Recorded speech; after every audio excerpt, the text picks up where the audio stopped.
The roof at Sky Dome is closed, but if the Blue Jays win tonight, the fans may raise the roof in celebration of Toronto's second straight World Championship. Hello, everyone, and welcome to Game 6 of the World Series. I'm Sean McDonough, along with Tim McCarver, and it's great to have you with us.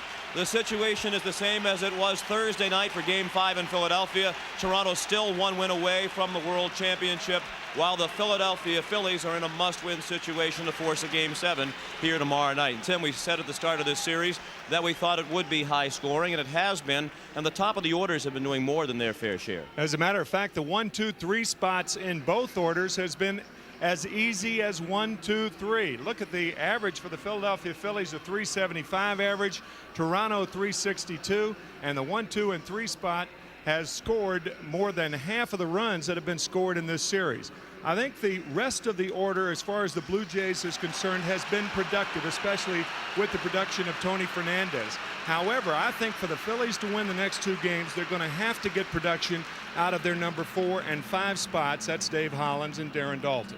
And the pitching matchup tonight is a rematch of Game 2, won by Philadelphia when Terry Mulholland bested Dave Stewart. We'll have the first pitch of Game 6 from Sky Dome right after this. CBS Sports coverage of Game 6 of the 1993 World Series is brought to you by Chevrolet, who invite you to see all the new Chevy cars for 1994.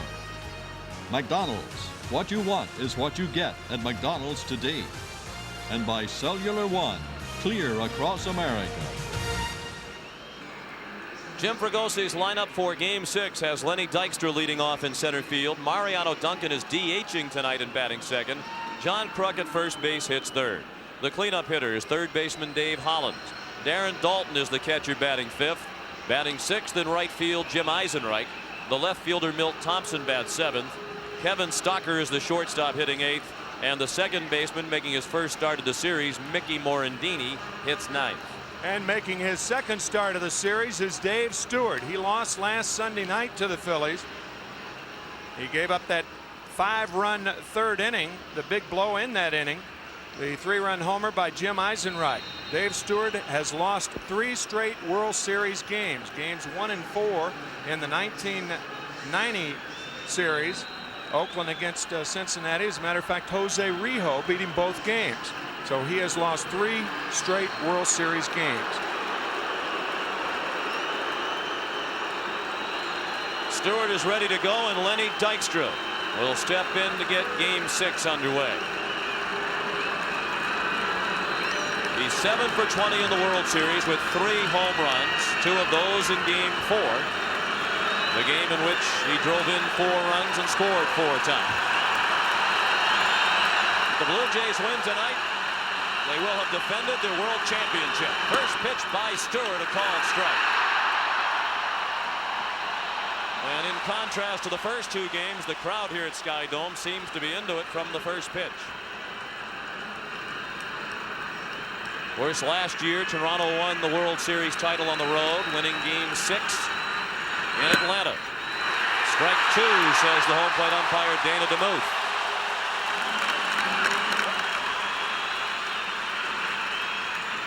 And that pitch clocked at 92 miles per hour for Stewart.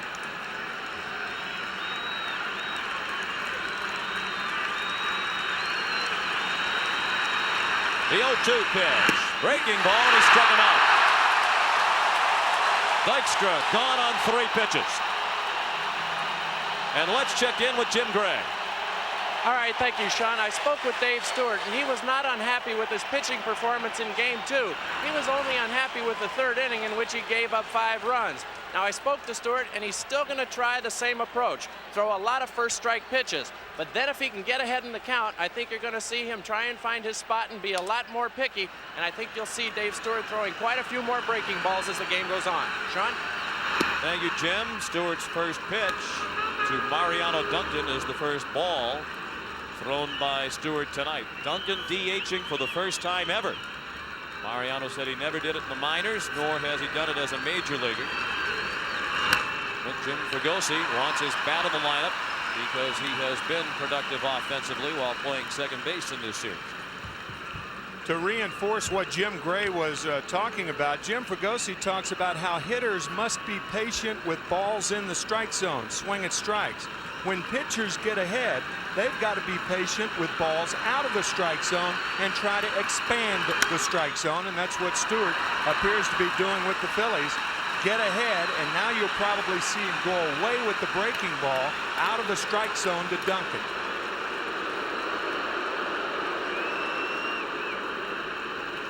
There's been so much talk in this series about the Phillies' patience that they go up there taking pitches and make the Blue Jay pitchers throw strikes, but Stewart didn't think that was a factor. In game 2 is 1-2 to Duncan. He did go low and away, and Mariano laid off the breaking ball. Stewart said his high pitch count, 123 pitches over 6 innings in game 2, was more a product of the Phillies hitters fouling off so many pitches. Stewart walked 4 in 6 innings in game 2. Duncan to right and dropping fast. Joe Carter makes the running catch.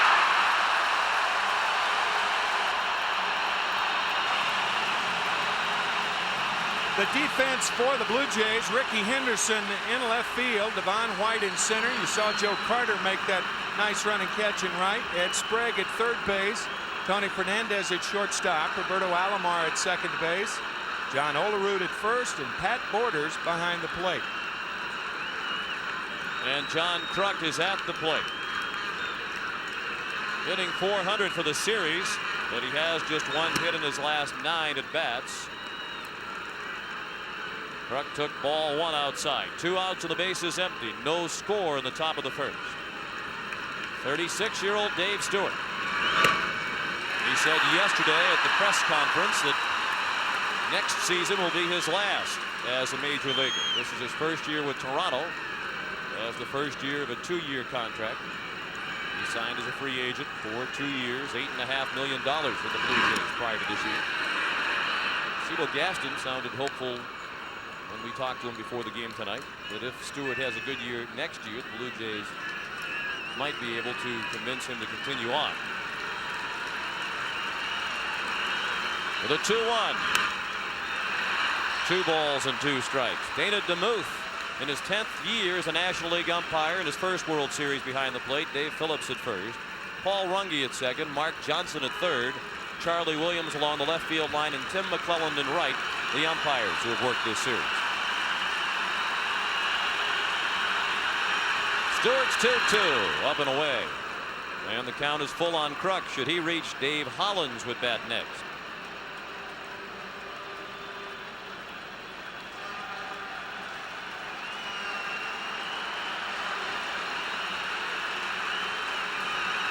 The payoff pitch. Ball 4. Stewart missed up and away. And Kruk, with his bat back, is aboard at first with 2 outs. And Dave Hollins digs in. 5 for 18 in the World Series, but just 1 RBI for the Phillies cleanup hitter. That was in game 2. He singled off Dave Stewart during the 5-run 3rd inning for his only RBI.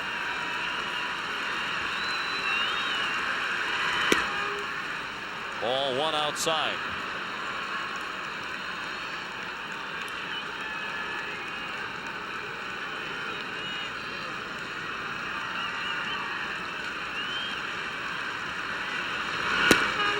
And a strike on the corner. 1-1 on Hollins. You see Stewart working away from Dave Hollins. That's probably why Olerud's holding Kruk on at first base. There is a big hole, however, on the right side, even though Alomar is playing Hollins straight away. 2 balls and a strike.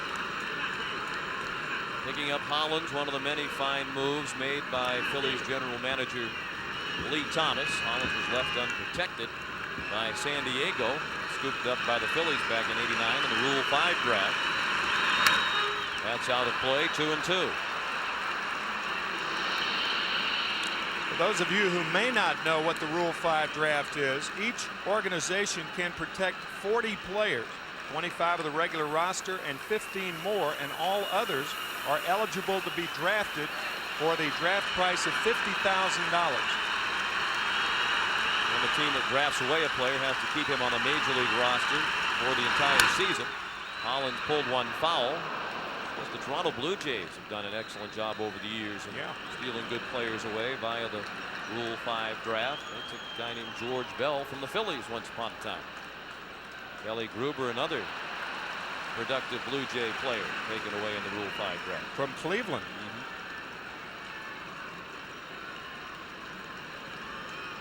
No score, 2 outs. Kruk at first.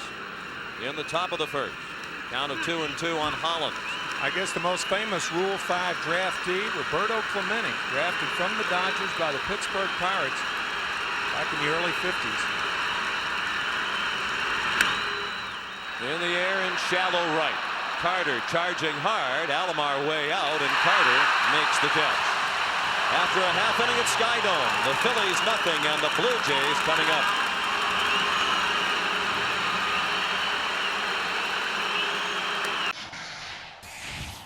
MLB at Home is presented by Roman, the digital health clinic for men and proud partner of Major League Baseball. The lineup for Cito Gaston and the Toronto Blue Jays tonight. Ricky Henderson leads off in left field. Devon White batting second in center field. Paul Molitor back to his DH role in the American League home park, batting third. Joe Carter is the cleanup hitter in right field. John Olerud at first base. Roberto Alomar bats sixth at second base. The shortstop, Tony Fernandez, bats seventh. Ed Sprague, the third baseman, hits eighth, and the catcher, Pat Borders, swings ninth. The defense for the Phillies, Milt Thompson in left field, Lenny Dykstra in center, and Jim Eisenreich in right. Dave Hollins at third base, Kevin Stocker at short, Mickey Morandini at second base tonight. He's a better fielder than Duncan. John Kruk at first base, Darren Dalton behind the plate, and Terry Mulholland is vying to become the first Phillies pitcher, make that the second Phillies pitcher to win 2 World Series games. Steve Carlton did it back in 1980. He won games 2 and 6 against the Kansas City Royals, and that was the only World Series the Phillies have ever won.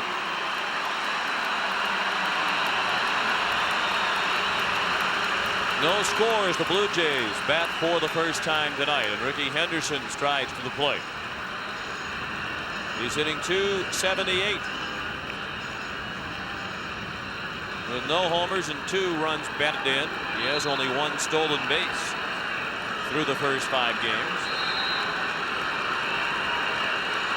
Mulholland, a 30-year-old left-hander from Uniontown, Pennsylvania, with his first pitch of the night, up and away to Henderson.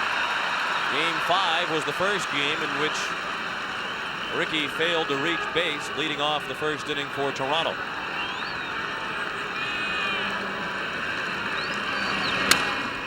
For center field and Dykstra, 1 out. Of course, just about all of the Blue Jay hitters had a tough time reaching base in Game 5 against Curt Schilling, who threw a 5-hit shutout. What a difference 24 hours made for Henderson, White, Carter, and Fernandez. They hit .500 combined in Game 4 and collectively went 0 for 13 in Game 5. Von White was 0 for 3 in Game 5, dropping his average for the World Series to .350. He still looms as one of the leading candidates to be the MVP in the World Series. Breaking ball low. White for ball 1.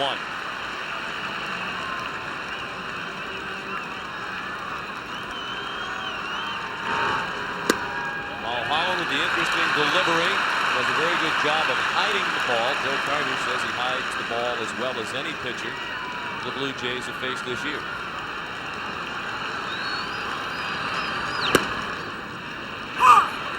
Jim Fregosi told us he learned that delivery from his father. Ball coming out of the glove, he is very, very difficult to pick up. Usually when the body of the pitcher goes forward, the hitter has a tendency to have his body go forward. It's all a timing device, and often the ball isn't there. He's not a hard thrower. He'll throw the slider in on the hands and the sinker away to the right-handers. They just walked White. They wanted to peel down to first. Dave Phillips isn't looking at Dana DeMuth, doesn't realize they still won the appeal. And they're still pointing down at Dave. apparently, since Dave didn't even think an appeal was a possibility, it's going to remain ball 4.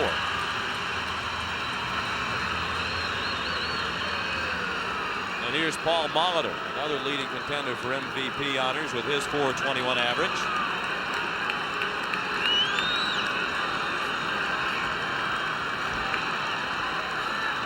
White at first. He's stolen 1 base in his only attempt. Blue Jays, as a team, have stolen 7 in the World Series. They've been thrown out 4 times trying to steal. Bear in mind that Mulholland has an outstanding move to first. Only one player in the National League stole a base against Mulholland this year, and none against the Mulholland-Dalton tandem. Darren Lewis of the San Francisco Giants stole second back on April 26th, and that is it. He allowed only 2 last year. Molitor to right center, well hit. Eisenreich on the run, looking up, it's off the wall and a hop. White speeding toward third. He'll come around to score. Molitor into third with a triple. And the Blue Jays lead 1-0.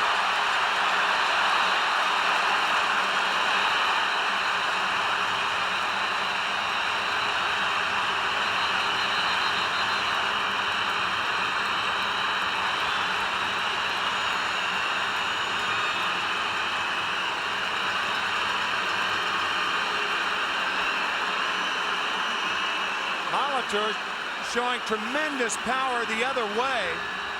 Puts a charge in this one to right center. And the ball hits the fence, and with that much hang time, that not only allows White to score, but it allows Molitor to go to third, his second triple and 5th extra base hit of the series.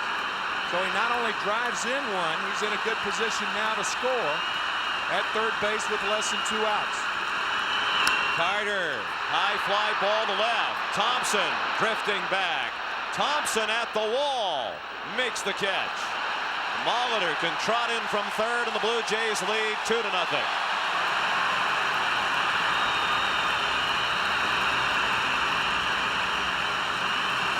RBI of the World Series for Carter, who hit a 2-run homer off Mulholland in Game 2 in the 4th inning, a home run that had much the same flight as that sacrifice fly, a very high, towering fly ball that scraped the backside of the left field fence. 2 outs and the base is now empty. John Olerud looked at ball 1. He's hit only .214.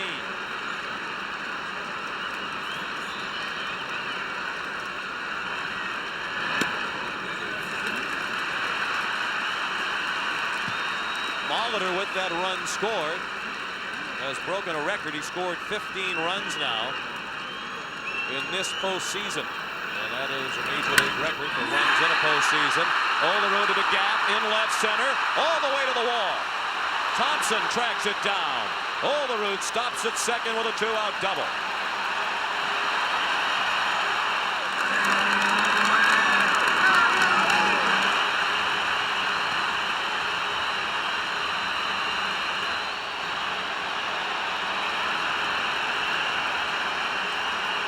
Johnny Padres out to talk to Mulholland. That pitch to Olerud was up. Molitor hit a pretty good pitch, however, and Joe Carter just missed his. Hit that ball up in the zone, back part of the plate. And when you lead the league in hitting with a .363 average, you don't miss those pitches that often.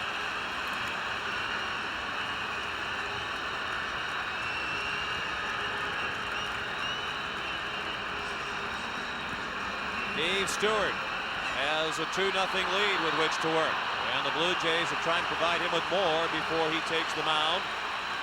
In the top of the second, Roberto Alomar, 9 for 21, with 5 runs driven in.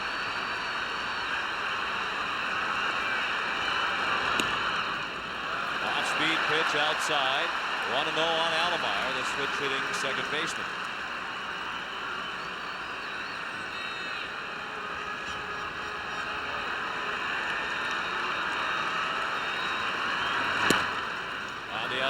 Corner, ball and a strike.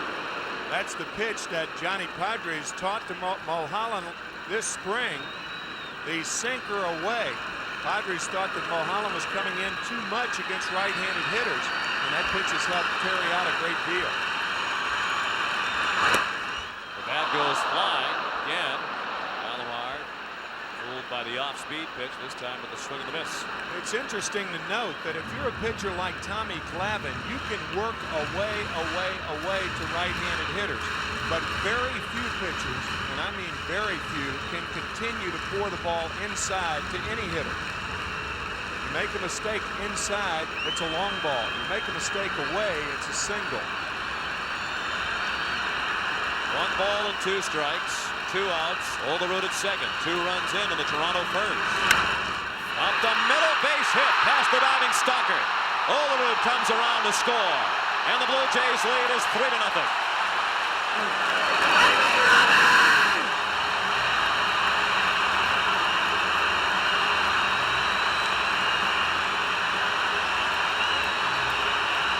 We talked a lot about Alomar's range in the field. Look at his range at the plate.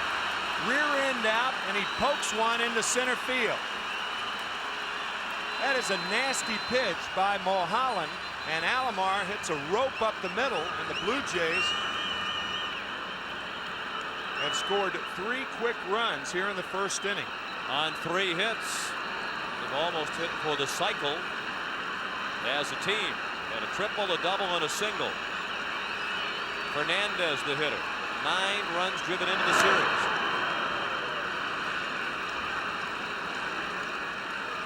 This is the 3rd time in the 6 games in this series that the Blue Jays have scored 3 runs in the first.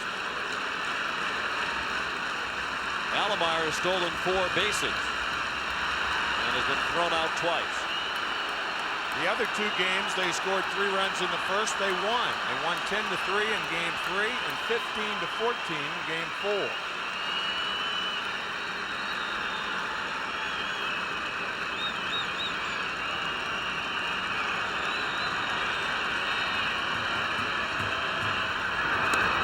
Interesting to learn that Pat Gillick, the Toronto general manager, sitting in the stands watching Game 4, told the people he was sitting with in the 2nd inning of that game, so we're going to win this one 15-14. Kind of eerie.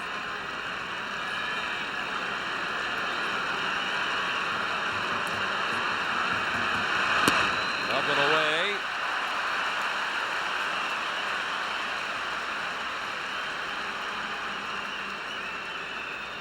Every other move Pat Gillick's made the last 2 years has been good.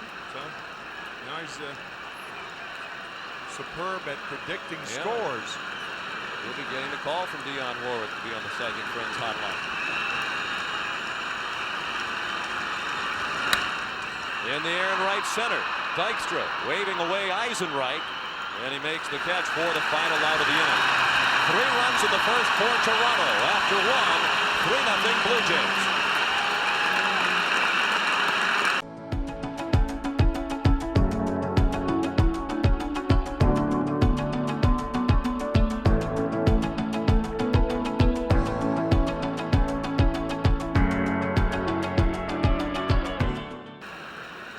Jays 1 win away from the World Championship, lead 3-0 after an inning. Game 6 here at Sky Dome. The Phillies coming to bat with Darren Dalton, Jim Eisenreich, and Milt Thompson against Dave Stewart. Dalton 4 for 19, a .211 average. And Stewart's first pitch of the inning is outside for ball 1.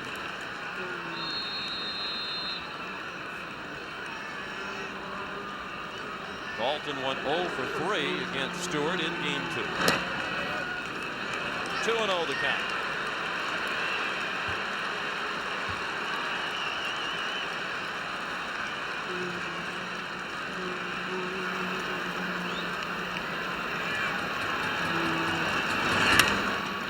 That's well hit to left. Ricky Henderson sprinting back on the warning track. He makes the running catch.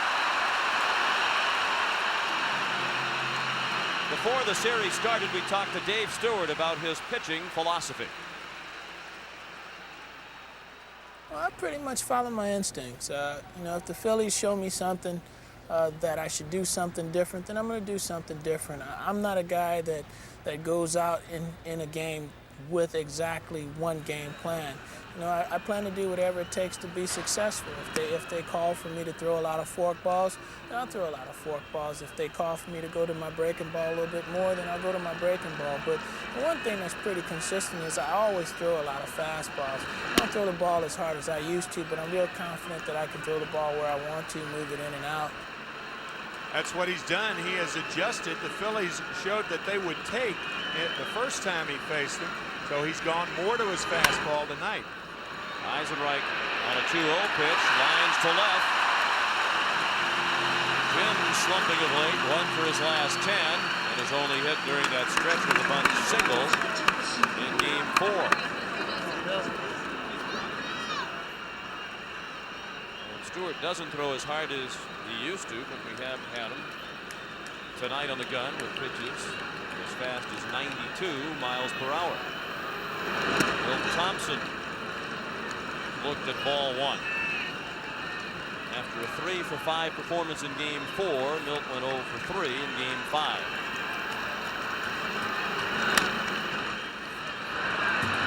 Sprague at third throws him out.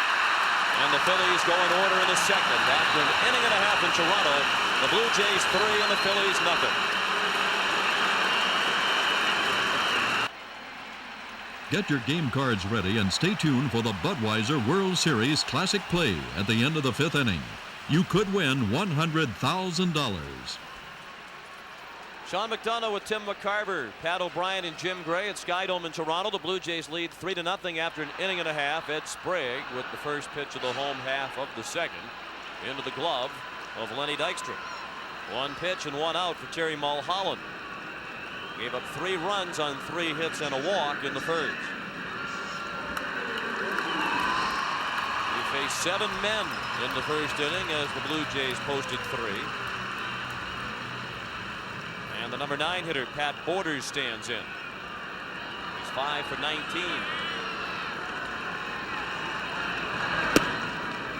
2 of Borders' 5 hits came in Game 5. He had 2 of the 5 hits off Curt Schilling on Thursday night.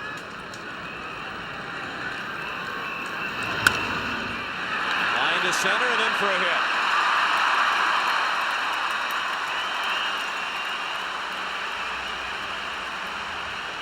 Borders, last year's MVP in the World Series. Not having the type of series he had last year, but when you're a catcher, you derive so much satisfaction out of your defense because you are in part responsible for the success of the pitchers. So even if you're having a bad series, as Dalton is, offensively, there's a lot to be said that coupling you with the pitching staff gives you a lot more satisfaction, more so than other defensive position players. Ricky Henderson looked at a strike. He started the first inning by lining out to Dykstra in center field. But Devon White followed with a walk. Paul Molitor tripled him in. Joe Carter lifted a sacrifice fly to score Molitor. With 2 outs, the bases empty. John Olerud doubled and Roberto Alomar singled him in to make it 3-0 Toronto. 0-2 the count on Henderson. Should the Blue Jays win tonight, this in all likelihood will be Ricky's last game in a Toronto uniform. He's a free agent. 1-2.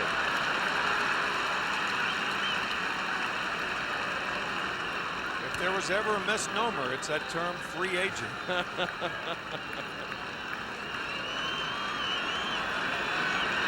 that the truth? Fly ball shallow right center. Morandini out to make the play. 2 down, Borders at first.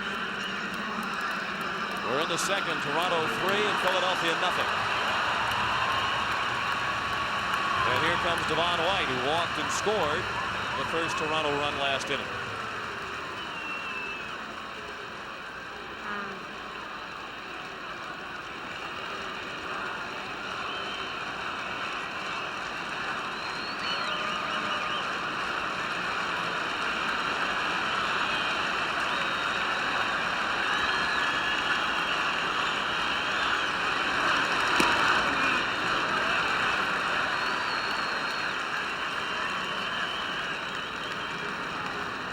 Cito Gaston trying to become the first manager to win back-to-back World Series titles since Sparky Anderson did it with the Reds in '75 and '76.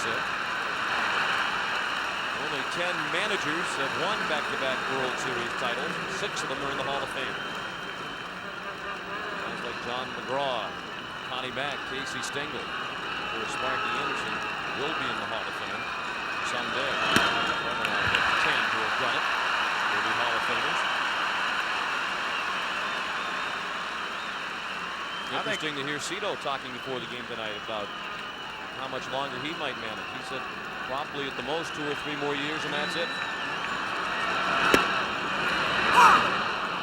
I think with a guy like Sparky Anderson, you ought to waive that 5-year waiting period. There are a lot of managers that manage into their 70s, and sometimes they really don't have that much time left to enjoy their period in the Hall of Fame. In Sparky's case, I don't think anybody is in disagreement that he belongs in the Hall of Fame. Why not vote him in there now? For the players, maybe you can understand it, the 5-year waiting period, but not for managers. The 3-2 pitch with Borders running is strike 3. White goes down swinging. We've played 2 innings in Toronto, and the Blue Jays lead 3-0.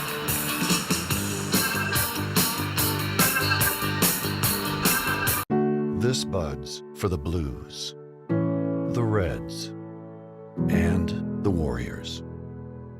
This Bud's for the Giants, the Jazz, and the Magic. This Bud's for the home team.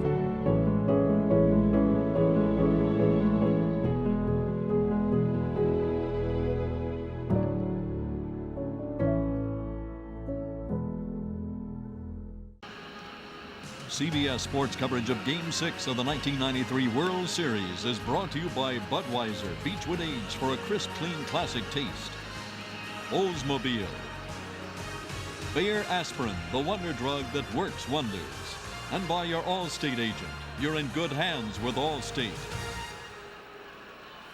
And we're in the capable hands tonight of our producer Bob Dekas, our director Bob Fishman. Happy to have you with us at Sky Dome for Game 6 of the World Series. Blue Jays lead the series 3-2, and they lead tonight 3-0. As Kevin Stocker begins the third against Dave Stewart, who's not allowed a hit through the first 2 innings. Stocker and Morandini at the top of the order. Dykstra coming up.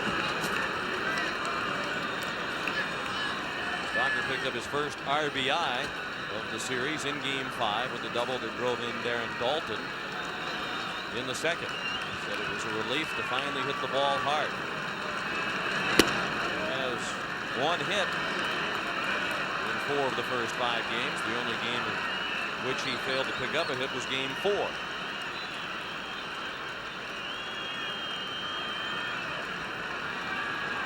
The 2-0 from Stewart. Not all the way. It's a strike just above the knees.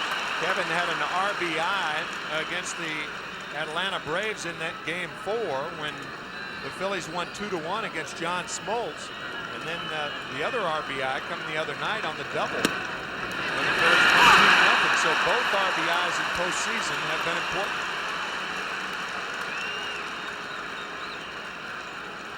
Stewart has fallen behind the last 4 hitters, but he has come back to retire 3 in a row and now come back on Stocker.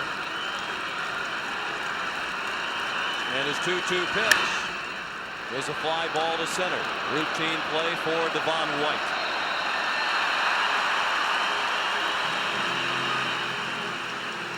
In Game 1, Roberto Alomar was spectacular in the field. White and Olerud homered as Toronto won 8-5. In Game 2, Philadelphia scored 5 runs in the third against Stewart, capped by Jim Eisenreich's 3-run homer. Game 3, Paul Molitor the hero. 3 hits, he drove in 3 and scored 3. Toronto won 10-3. The highest scoring and longest game in World Series history was Game 4. First pitch to Mickey Morandini, a ball. And Curt Schilling was the story in Game 5. He threw a 5-hit shutout, first complete game shutout in Phillies history in the postseason. Philadelphia kept the series alive with a 2-0 win. Morandini to White, 2 down.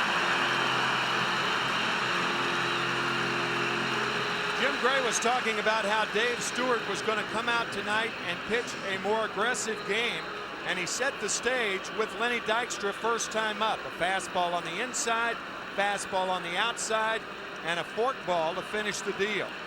So not only did he tell Jim that, but he has followed through. First 9 hitters in the order this evening. Blue Jays lead 3-0, and they have the man on the mound who's been the best big game pitcher in baseball for the last 5 or 6 years, Dave Stewart. The 1-0 to Dykstra. It is low, 2-0.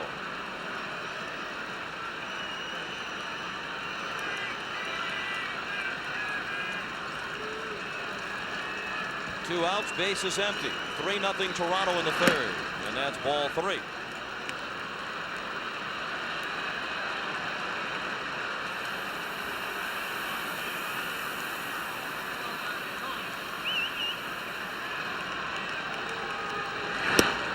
Ball 4.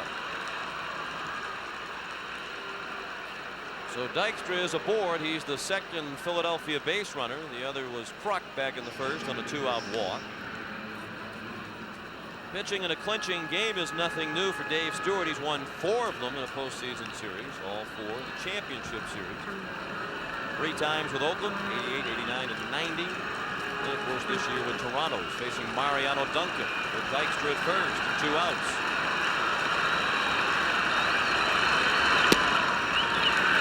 One strike on Duncan.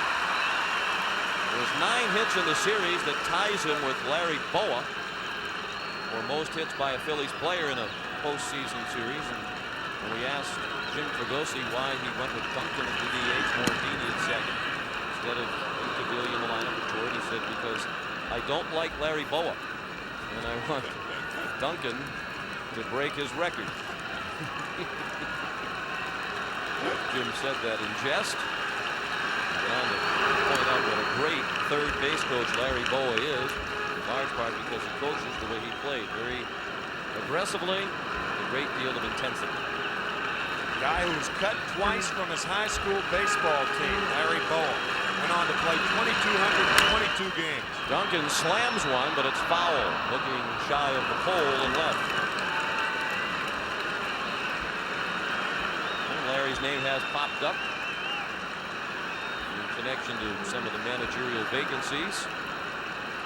Most notably in Houston now, since the Cubs have filled their position.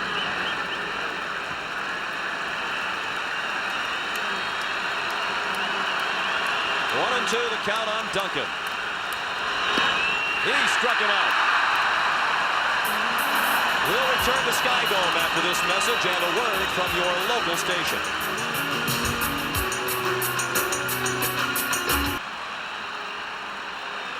Dave Stewart has pitched 3 scoreless innings without allowing a hit, and the Blue Jays lead 3-0 as we go to the bottom of the third. And certainly the Blue Jays are still in the most comfortable position in the series coming into the game tonight with the 1-game advantage, 3-2.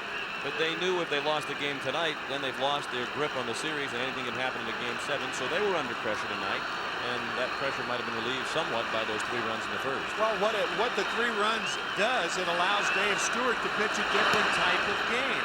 It allows him to challenge the Phillies hitters more. He doesn't have to throw a lot of breaking balls behind in the count, and that has been his pattern through the first 11 hitters. He has really challenged the Philly hitters, and he could change that second time through the order.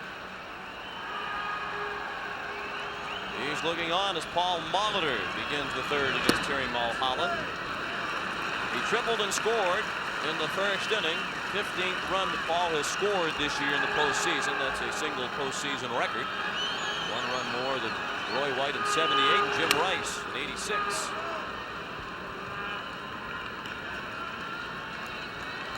You get the feeling that the Blue Jays individually are going to be happy for themselves if they win the world title.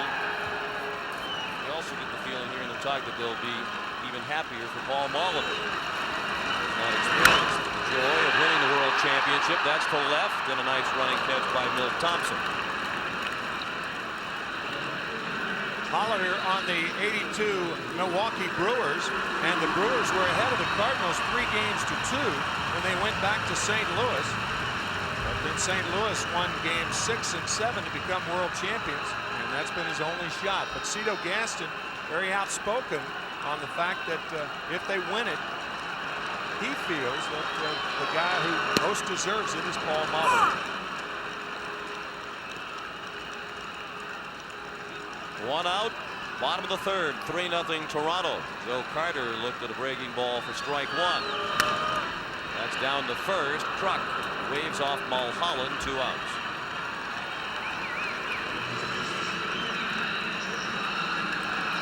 Carter had a sacrifice fly, driving in Molitor after his triple in the first.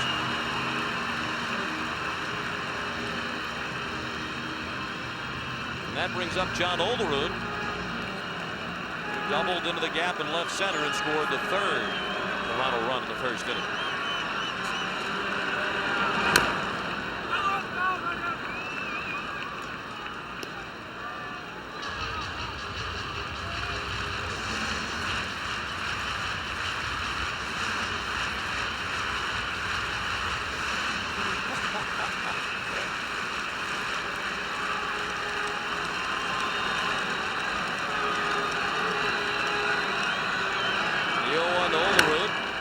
Sliced out a play to left, 0-2.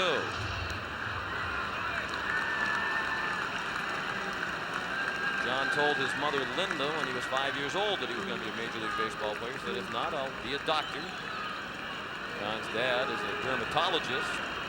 Played minor league baseball for many years. Dr. Olerud's highest salary as a minor league player was $8,000 a year, money he used to pay his way through medical school. Harry Mulholland's father was a college baseball player, St. Vincent's in Latrobe, Pennsylvania. Thompson had a tough time. The outfielders complain about line drives. Sometimes it's hard to pick them up. In the lights here at Sky Dome. 1, 2, 3 go the Blue Jays in the third. We'll meet again. Don't know where, don't know when. But I know we'll meet again some sunny day. This game summary is sponsored by the American Express card. Toronto leads 3-0 after 3 innings. All 3 runs in the first. An RBI triple by Paul Molitor, a sacrifice fly by Joe Carter, an RBI single by Roberto Alomar. Dave Stewart has shut out the Phillies without allowing a hit through the first 3 innings. Paul Molitor is now 10 for 21. Don Kruk with a foul ball for strike one. You mentioned Milt Thompson losing that ball in the lights.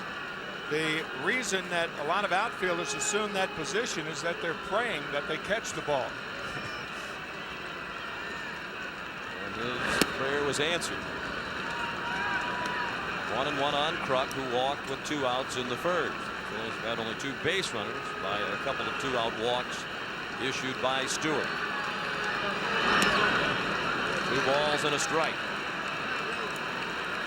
Dave Stewart is the first World Series starter to hold a team without a hit over the first 3 innings since Joe McGrain did it for St. Louis against Minnesota in Game 1 of the '87 World Series. And the Phillies are still hitless, 1 out into the 4th. Kruk's comebacker fielded by Stewart. Tomorrow on the NFL Today, join Greg and Terry for all of the latest NFL news. Plus, tonight's your last chance to cram for Terry's exam as Professor Bradshaw presents his National Football Quiz. So grab your pencil and paper and see if you can pass Football 101 tomorrow on the NFL Today at 12:30 Eastern. It's all you need to know. And that menu of NFL games coming your way tomorrow on CBS. Dave Hollins tied up by the first pitch from Stewart. Sprayed, called for a fair catch and made it in foul ground for the second out. Maybe that'll be on Terry's quiz. What is the proper fair catch signal? Hit Sprague was waving frantically. The difference is in baseball, you can be out of bounds and catch it, and it still counts. I've just given away one of Terry's questions tomorrow. If you catch a pass out of bounds, doesn't count. Now they know the answer.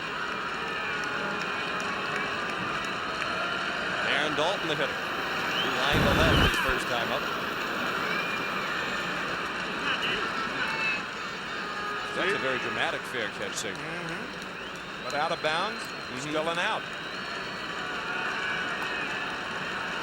Pat Borders gave him the necessary room as well. You have to fair catch the space, and Pat did. 2-1 the count.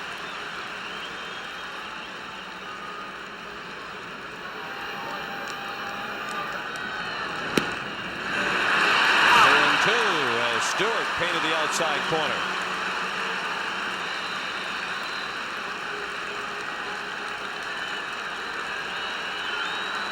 Stewart pitching with a great deal of confidence. Could have been just off the plate, but close enough to call. And Dalton slices one foul. As we've said many times, when you're pitching as Stewart has tonight, if you're just off the plate, you get those calls. We're all over the place and then throw a pitch there that you tend not to get the called strike. 3 2/3 hitless innings thrown by Stewart. He's working with a 3-0 lead in the fourth. 2 outs and the bases empty. The 2-2 to Dalton. Line down the line.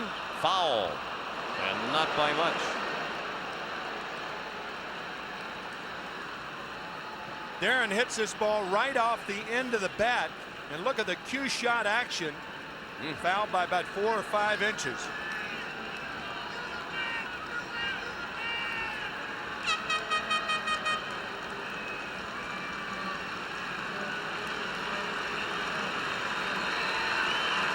Aaron Dalton will undergo his 7th operation on his left knee when the World Series comes to an end.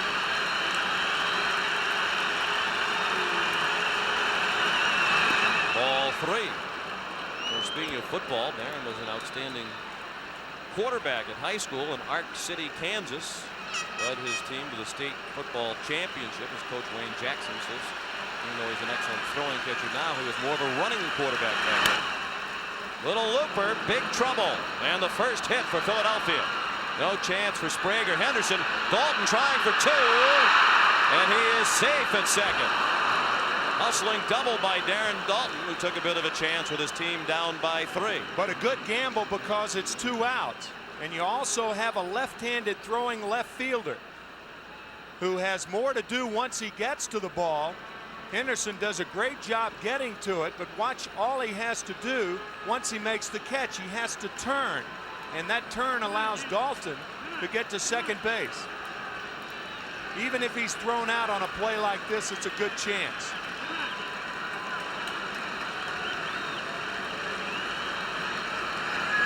Jim Eisenreich lined the left on a 2-0 pitch his first time up. He looked at ball 1 inside. Eisenreich now 1 for his last 10, and that 1-hit bunt single in game 4. 3 runs, 4 hits for Toronto, no runs, now 1 hit for Philadelphia. 2-0 the count on Eisenreich, and that brings Borders out to the mound. There are a lot of people talking about base running. There are a lot of people who think that when a runner is thrown out, that all the time that he makes the bad play. There are more base running mistakes by players who are too tentative, that never try to take the extra base, than there are base running mistakes by guys getting thrown out at bases. Ball 3. So Stewart is in danger of walking Eisenreich and bringing the tying run to the plate. Milt Thompson waits on deck.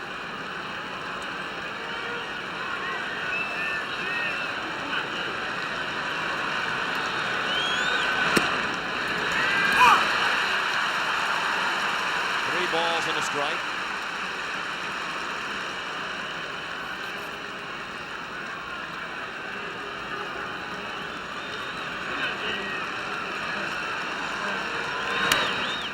And slashed out of play. Stewart is battled back to a full count.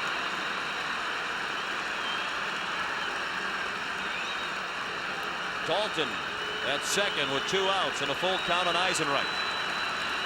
3-0 Toronto in the fourth. In game 6 of the World Series. The payoff pitch. Little looper and a base hit. Dalton being waved around. Devon White with the throw to the plate. It's cut off. And the Phillies are on the board. It's 3-1.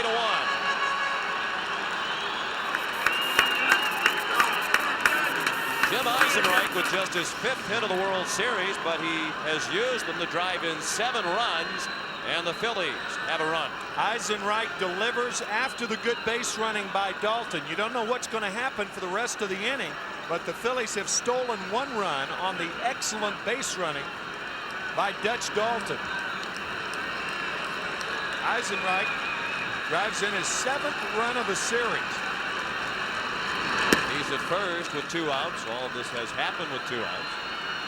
And Milt Thompson looked at ball 1. He bounced to third his first time up.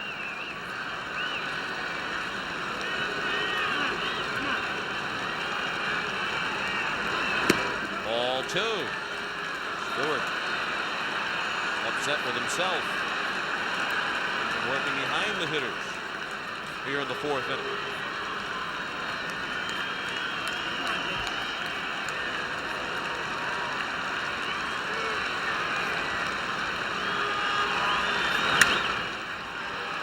Slicing out of play and left.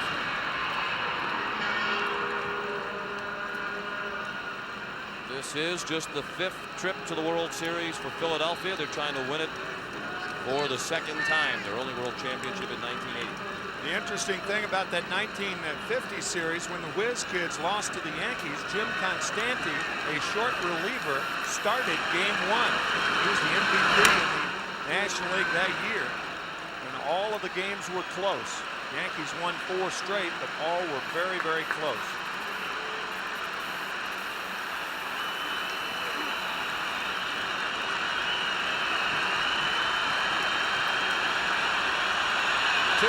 Pitch outside, and with a full count and 2 outs, Eisenreich will be running with the payoff pitch to Thompson. Of course, the Toronto Blue Jays are in the World Series for the 2nd time, and they're trying to make it 2 wins in as many tries. And they defeated Atlanta in 6 games last year. Chopped down the line, foul. Of course, 6 games has been the lucky number the last couple of years for Toronto. Last year, they beat Oakland in the ALCS in 6 games and won the World Series from Atlanta in 6. And this year they beat Chicago in the ALCS in 6 games. And they're trying to win the World Series in Game 6 tonight. Eisenreich runs. Thompson bounced it to second. Alomar throws him out. 1 run for Philadelphia in the 4th after 3.5. 3-1 Toronto. You're looking at the guitar of Eddie Guzman. We don't know if he's related to Juan, of rare earth that is hanging at the Hard Rock Cafe out in the outfield here at Sky Dome. We're lined up all night last night to get the standing room spaces at the Hard Rock. Those tickets down below are sold in advance. They count as attendance in the ballpark. Terry Mulholland back within 2 runs now as his mates posted 1 in the top of the 4th. They're having a great time at the Hard Rock. Watching Roberto Alomar lead off with a fly ball to deep left. Thompson on the run over his head and off the top of the wall. Nearly a home run. Alomar settles for a double.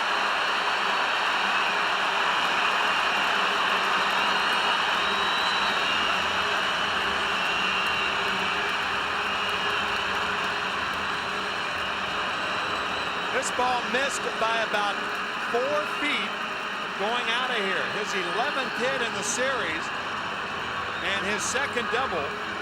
He had 35 doubles during the year. And when Alomar leads off the inning with a double, he can do so many things. He stole third 15 times this year in 20 tries. He did make a mistake trying to steal third off Mitch Williams in Game 2 when the Blue Jays trailed by 2 runs in the 8th inning. There are so many things they could do with Alomar down there with nobody out now. Hernandez 5 for 8 with runners in scoring position in the World Series. He has 9 runs trapped in. 3 shy of Bobby Richardson's World Series record. Hernandez likes to push a bunt to the right side in a situation like this to make sure Alomar gets to third. And Sprague is on deck. Hernandez taking all the way. Looked at ball one. Tommy Green is available out of the bullpen tonight. He was the starter in game 4. Got knocked out early. Had a wild 15-14 affair. In that game, Green only pitched 2 1/3 innings. Hernandez flying to center his first time up. Low and in, 2-0.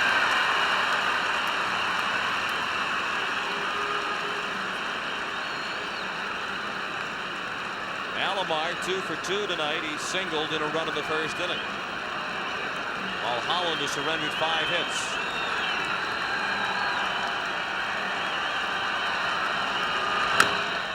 High chopper to short. Stalker has to hurry at first to get Fernandez. Alomar third now with 1 out.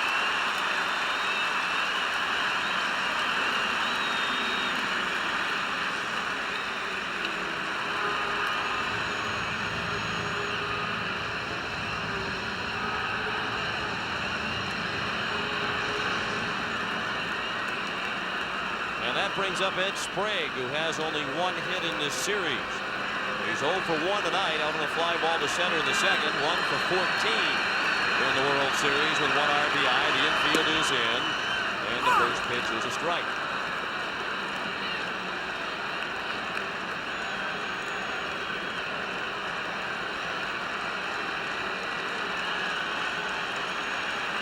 Matt Borders is on deck. Breaking ball, just missed.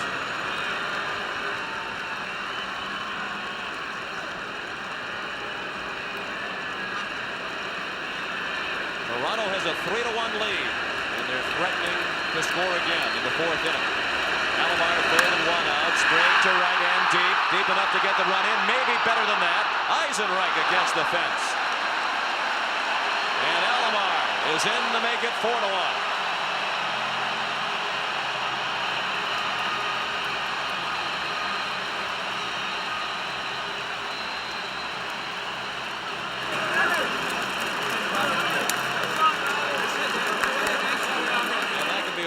Deflating to a team, Tim. They score a run to scratch within 2, and just as quickly as they do, the Blue Jays answer with a run of their own in the bottom of the inning. And think of the way they answered. A leadoff double by Alomar. He goes to third on a ground ball and a sacrifice fly by Sprague. Good situational hitting by the Blue Jays. The sacrifice fly has been a good friend of the Blue Jays in this World Series. They've had 7 of them. That's a World Series record. A lot of records set between these 2 teams. At Borders, even in the count at 1-1. He singled his first time up.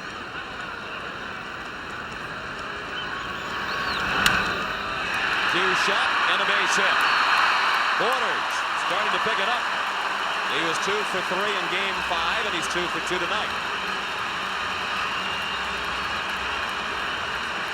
Looked like a backdoor breaking ball to Borders.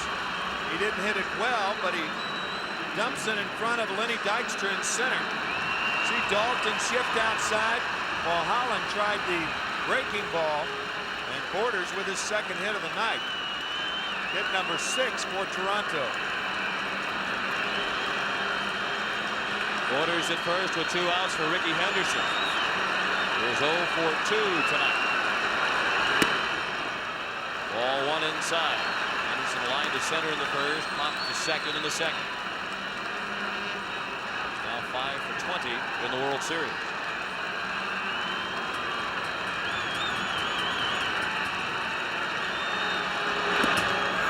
Tried to check the swing and could not. 1-1 on Henderson.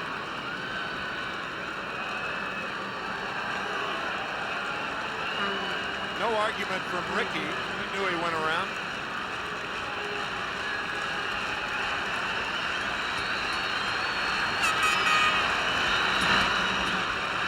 Laid off that breaking ball in the dirt. 2 balls and 1 strike.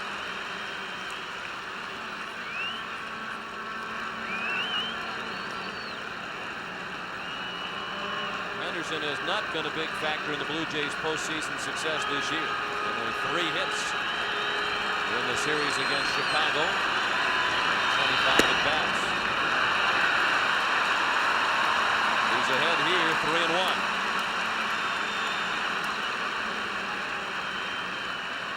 Should he reach, Devon White with bat next.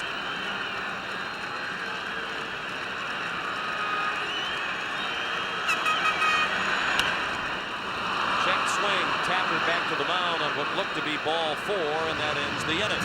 1 run for the Blue Jays in the 4th after 4, Toronto 4, and Philadelphia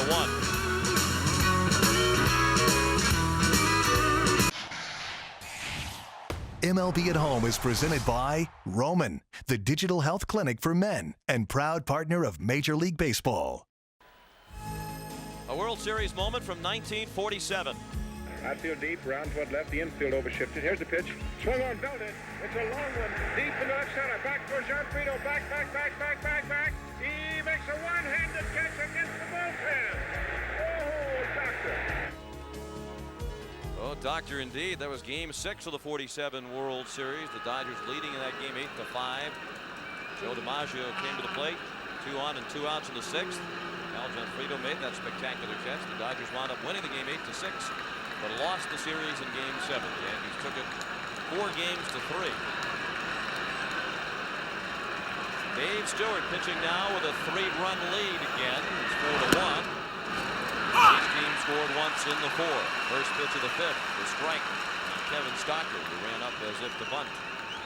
Stocker fly to center his first time up. Mickey Morandini is on deck, and then Lenny Dykstra.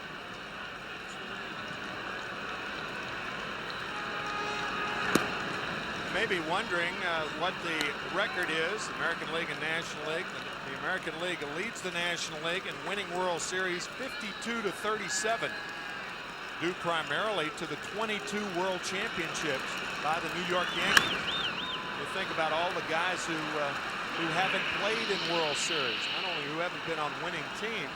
Ernie Banks, Ron Santo, Billy Williams, Rod Carew, Luke Appling, Joe Torre, Mickey Vernon, Jose Cruz, and Don Mattingly now at the Yankees. Jim Bunning. Lined and caught by the shortstop Fernandez, who is playing in the World Series for the first time this year. Fernandez catches it right above the rug.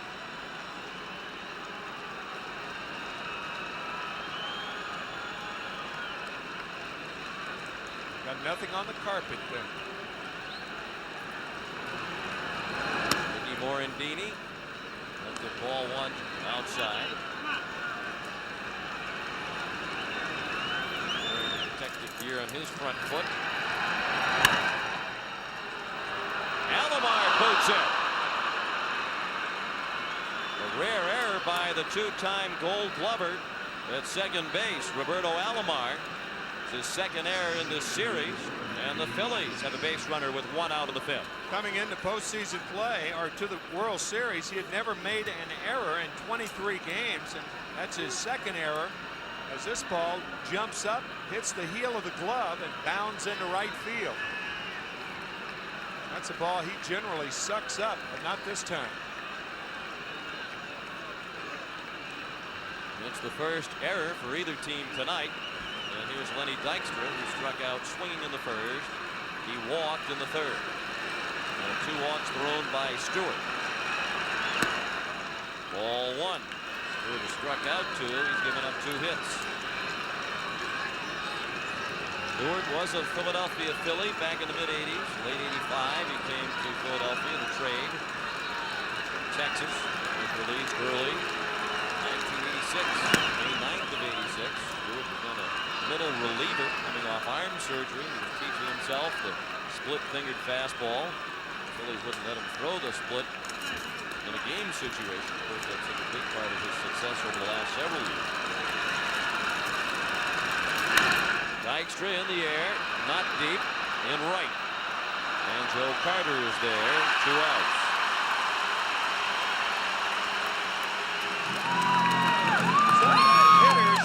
To set up, you just stay in a zone, and that's what Dave Stewart has been trying to do with Mariano Duncan. Breaking balls away. They're designed to be away.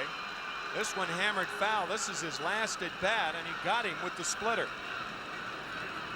Guys, you do not need to come inside to set up and challenge, because that pitch may be the one he hammers out. So look for Stewart to continue to stay away from Duncan.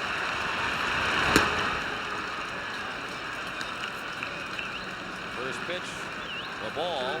Stewart was released by the Phillies back in 1986 to make room for a journeyman outfielder named Ron Renicky. 4 days later, right-handed pitcher Tom Hume came off the DL for the Phillies.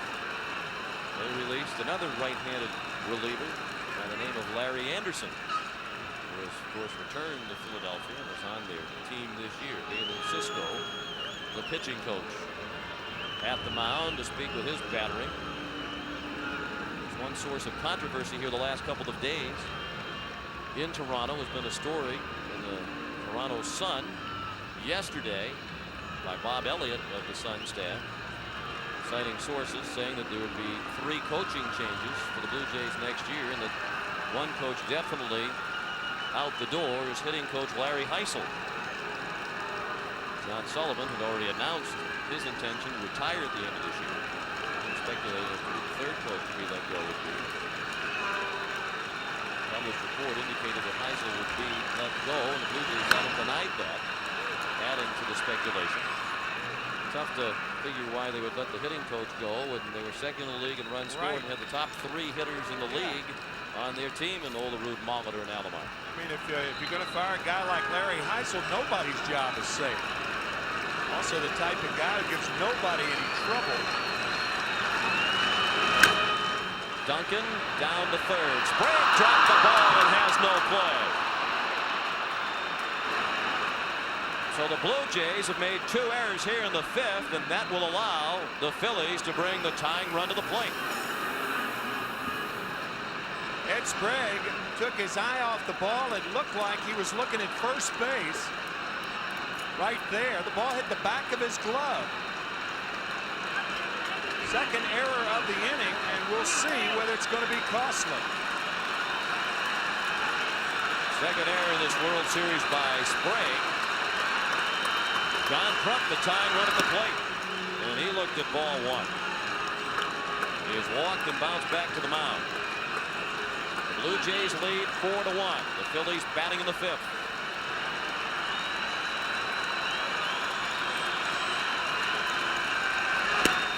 Stride over the outer third. The consensus coming in was that Toronto had a decided advantage in this series defensively. But the Blue Jays have now made 7 errors in the World Series, and Philadelphia has committed only 2. In the dirt, blocked by Borders. 2 balls, a strike on Kruk. Pat Borders started his career as an infielder. He says when he initially made the switch to behind the plate that he tried to catch too many of those balls instead of blocking them. Took a year or 2 for him to become adept at catching or blocking those balls rather than trying to use the glove. The 2-1 to Kruk is low and in. 3-1. This pitch has yellow light written all over it. John Kruk's tendency is to hit the ball the other way. We'll see if Stewart goes away from it. Strike, borderline pitch. Kruk had started toward first base. Looked like a strike. Looked like it had the corner. Kruk had started toward first, but it looked like a strike to me.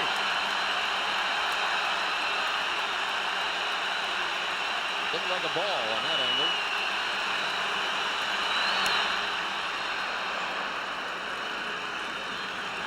Full count now. Again, you know, you're going to get those close pitches when you're around the plate like Stewart has been. If you're wild, you won't. Good control, you will. Certainly it was close enough to be called either way. The runners will again be going with a 3-2 pitch. No question about that one. A little bit further outside. And the tying run is at first. And the go-ahead run comes to the plate for Philadelphia. They've loaded the bases without a hit. 2 errors and now a walk. That has Cito Gaston chomping the gum with a bit more vigor.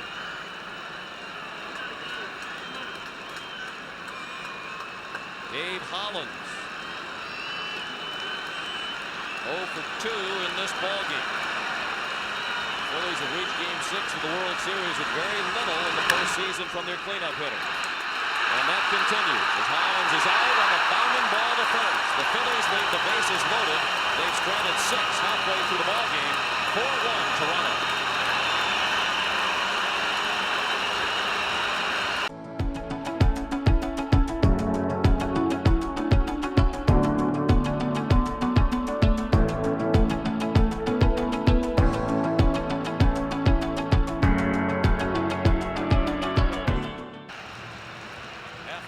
Game 6 of the World Series, the Toronto Blue Jays lead 4-1.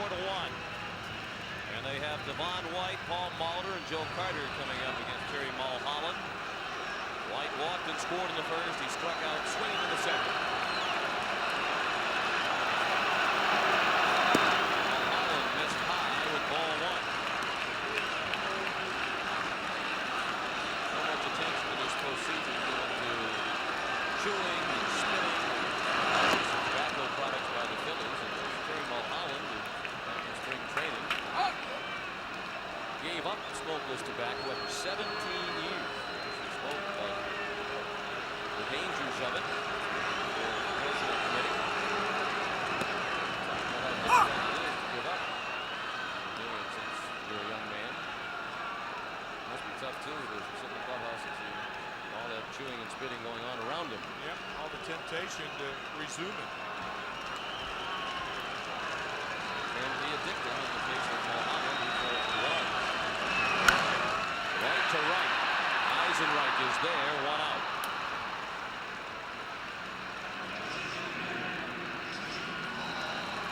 Toronto jumped out with 3 runs in the first. It's the 3rd time in this series they've scored 3 in the first. Paul Molitor tripled the driving Devon White with walk with the first run.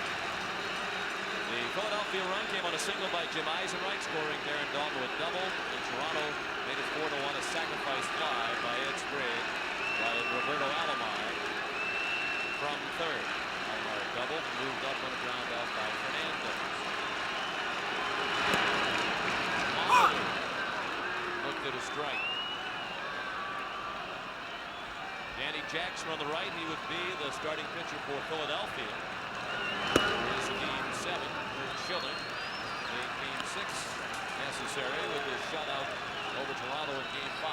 Might be available in relief tomorrow night.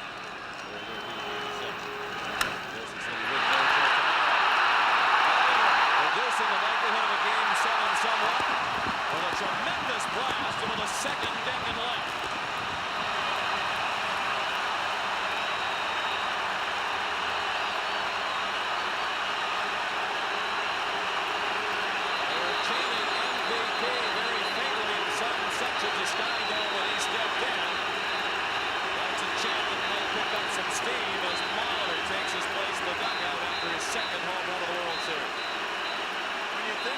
PM in Canada, you think of Prime Minister. I think Paul Molitor may change that for Canadians. This ball, a rocket into the left field stand. Joe Carter down to third. Long throw for Hollins. Out at first is Carter.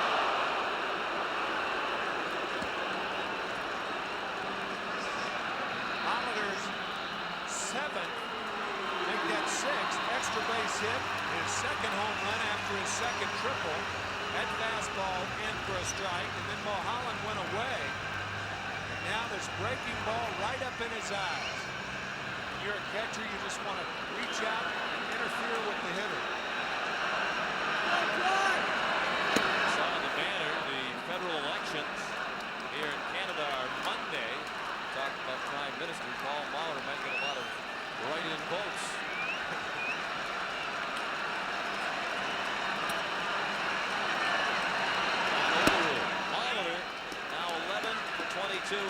Series with, as Tim mentioned, 6 extra base hits, 2 doubles, 2 triples, and 2 homers. He's driven an 8 and scored 9. He played the field in 3 ball games without a hit. Played very well in front. And Olerud lines one to center right at Dykstra. That ends the inning. 1 run for the Blue Jays in the 5th and a home run by Ronaldo. After 5, 5-1 Toronto.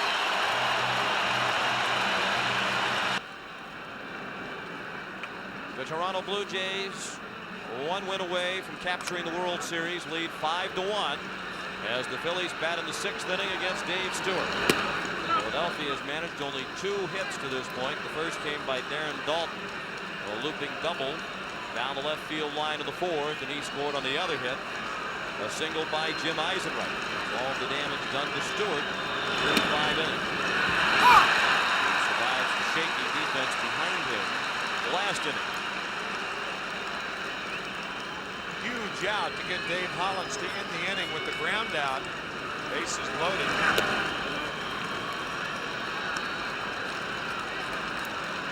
Off line to left his first time up. Eisenreich on deck, and then Milt Thompson scheduled up against Stewart. In the air to center. Devon White. 1 out.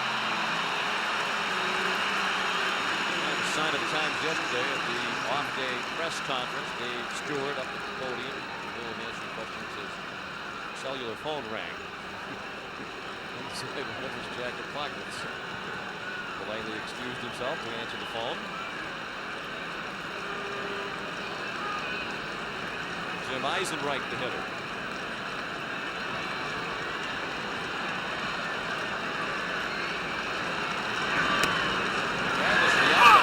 Series. Jim Eisenreich has been a great role model for those folks around North America who are battling Tourette syndrome. He takes medication to control Tourette syndrome. So most guys get up for the game. I go down for the game.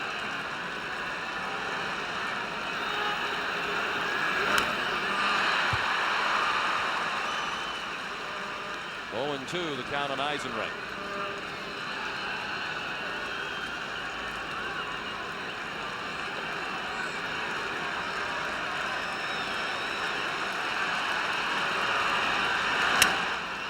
Up the middle, backhanded by Alomar and dug out by Olerud.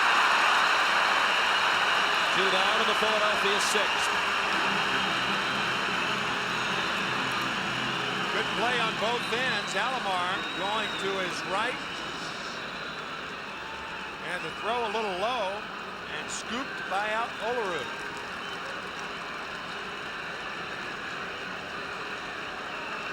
Milt Thompson, the hitter. He swings away at the first pitch and pops it up. Ed Sprague and Tony Fernandez. It's the third baseman making the catch and foul ground. 1-2-3 go the Phillies. We'll return to Sky Dome after this message and a word from your local station. This Bud's for the Blues, the Reds, and the Warriors. This Bud's for the Giants, the Jazz, and the Magic. This Bud's for the home team.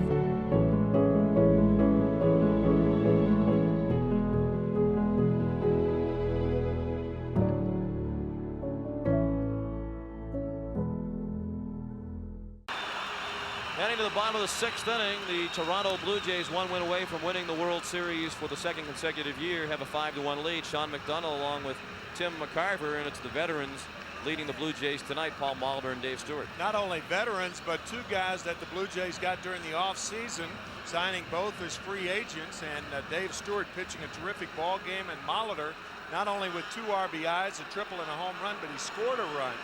So he is the Blue Jays lineup. Their offensive production has come from Molitor, and defensively from the pitching, Dave Stewart. And Roberto Alomar greets Roger Mason with a line drive in the right center, cut off by Eisenreich. And Alomar says, don't concede the MVP trophy to Paul Molitor just yet, should the Blue Jays win tonight. as he has his 12th hit of the series. Well, Alomar digs a lot of balls off the turf with his glove, and he dug that ball right out of the ground with his bat.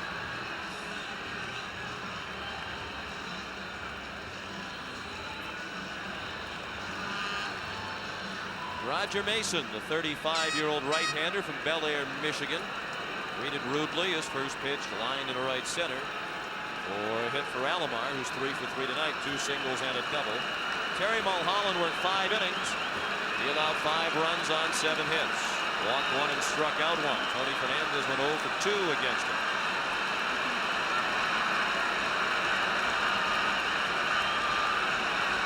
Bottom of the 6th, 5-1 Blue Jays. They're out hitting the Phillies now 8-2.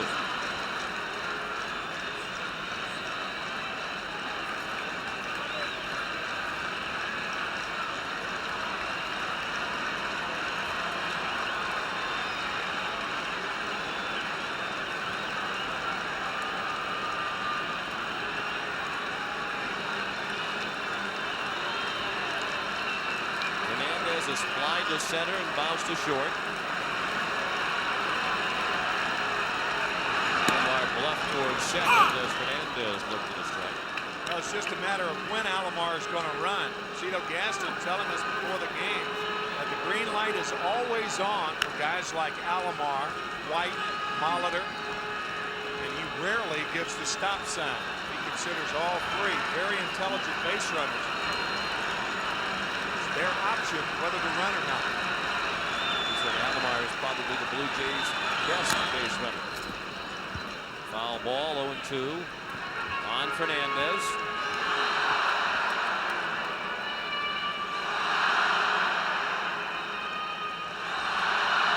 It's best for Alomar to run with Fernandez at the plate. You have 2 right-handers coming up after Fernandez. You have Sprague and Borders, and it's easier for a catcher to throw with a right-handed hitter up there because he can see whether the runner's running or not. Not running, and it's a ball outside. Matter of fact, catchers look over at the bench and will tell somebody on the bench, let me know that they runner on at first base. You can see before Darren Dalton gives the sign, he peeks down to first to see how far Alomar is off.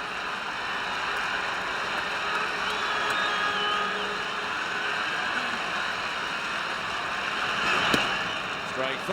Fernandez strikes out on the high fastball for the first out of the inning.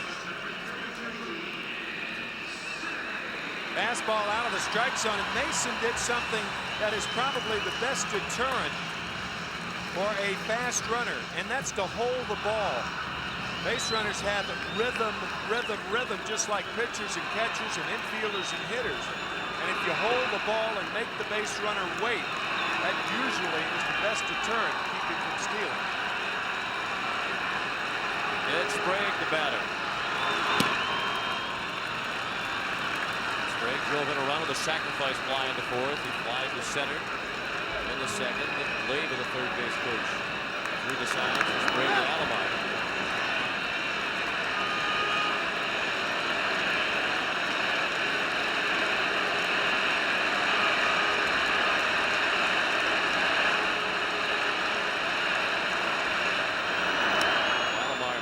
First, Roberto now with 12 hits with his 3 for 3 tonight.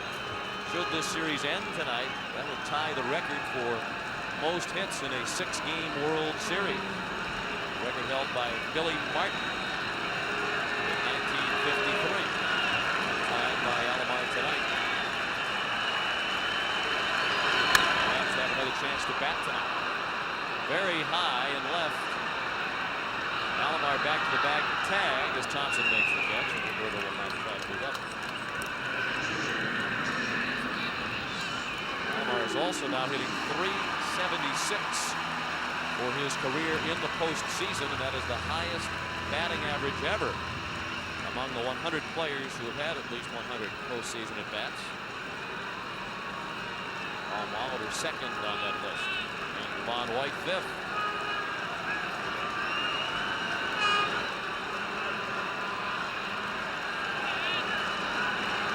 Pat Borders 2 for 2 tonight.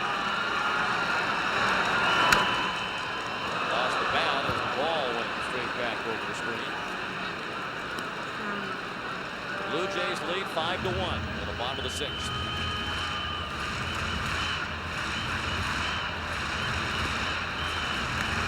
Couple of singles to center field tonight. Borders off by Holland.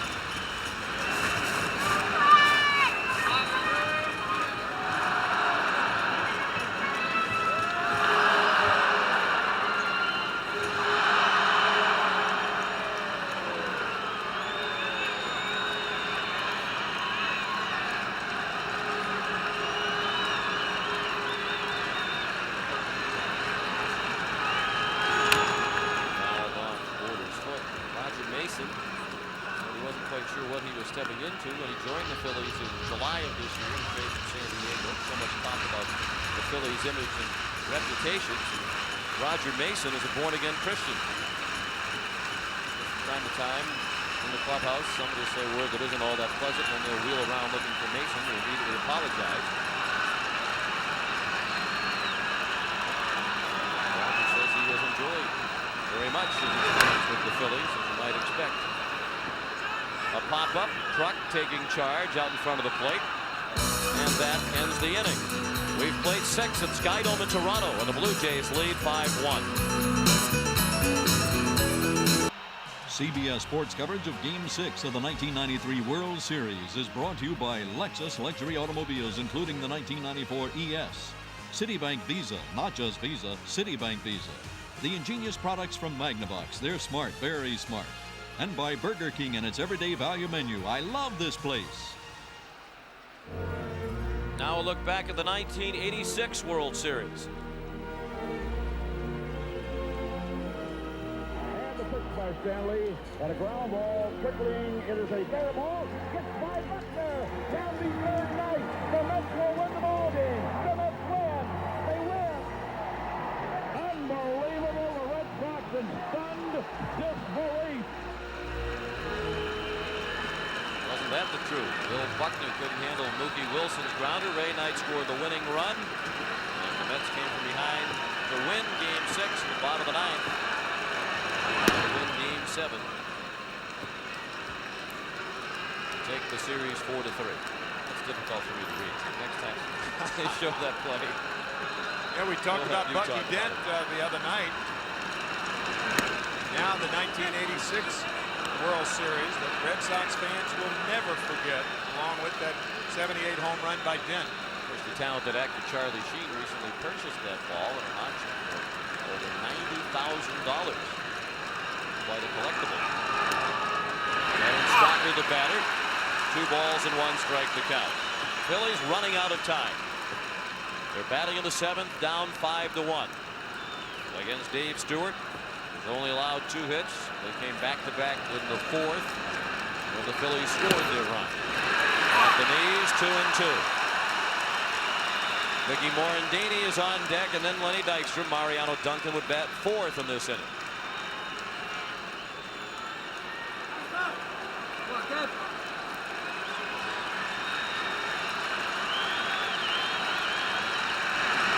Breaking ball fouled out of play to the left.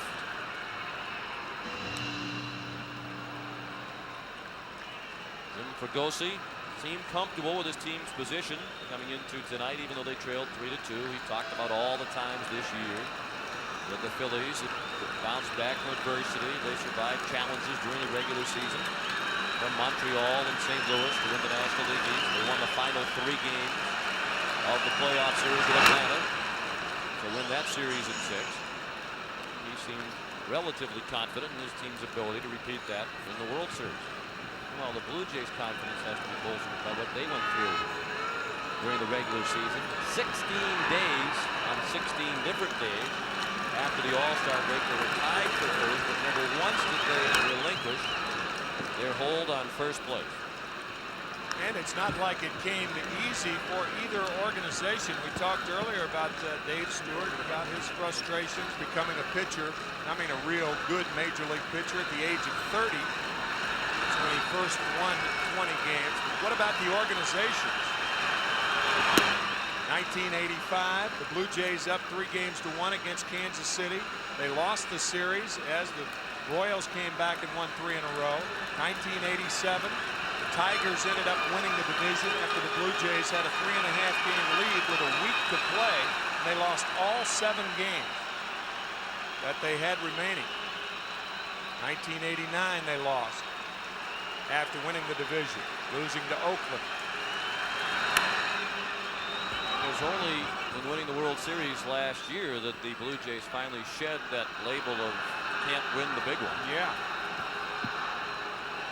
And they reinforced that they could win the big one this year, when every time that they were really tested during the regular season, it seemed they could turn it on at a moment's notice and push back the opposition.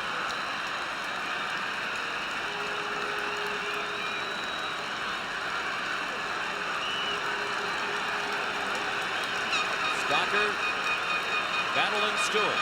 Another 3-2 pitch is ball 4. That is the 4th walk thrown by Stewart.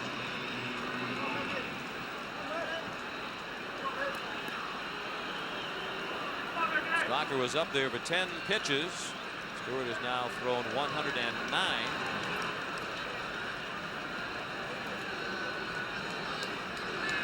And the batter is Mickey Morandini. Strike 1. Action in the bullpen. Al Leiter is the left-hander. Danny Cox, the right-hander. The 1 strike to Morandini, fouled out of play. Stewart did not throw a complete game this year. He hasn't finished a ball game since August 14th of 1992.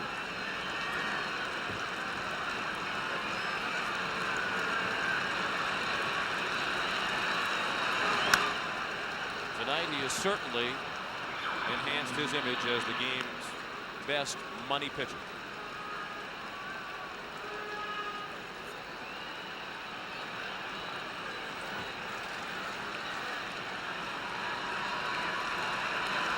Many fans in Toronto get frustrated by the overall quiet at Sky Dome. And that sight we just saw is not all that uncommon. Fans trying to implore others to make noise. This crowd seemed very much into it early on, but now you get the sense that they're sitting back in anticipation of the celebration that might be forthcoming 3 innings from now.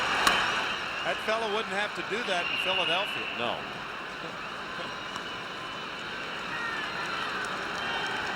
Speaking of Philadelphia, in their 110-year history, they finished last 29 times. They've won the big prize only once, back in 1980.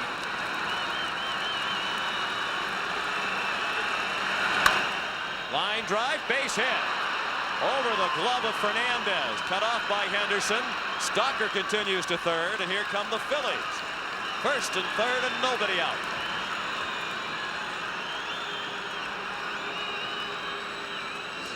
And it's uh-oh time for Blue Jays and their fans. The 8 and 9 batters, after a good at-bat by Stocker, Morandini comes through. And the Phillies with runners on at first and third and nobody out here in the 7th inning.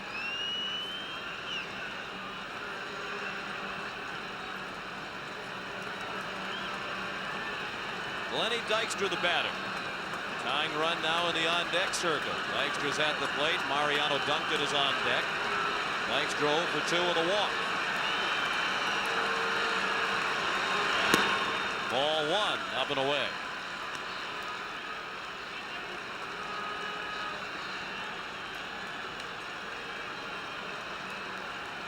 Dykstra is 0 for his last 6 in this series.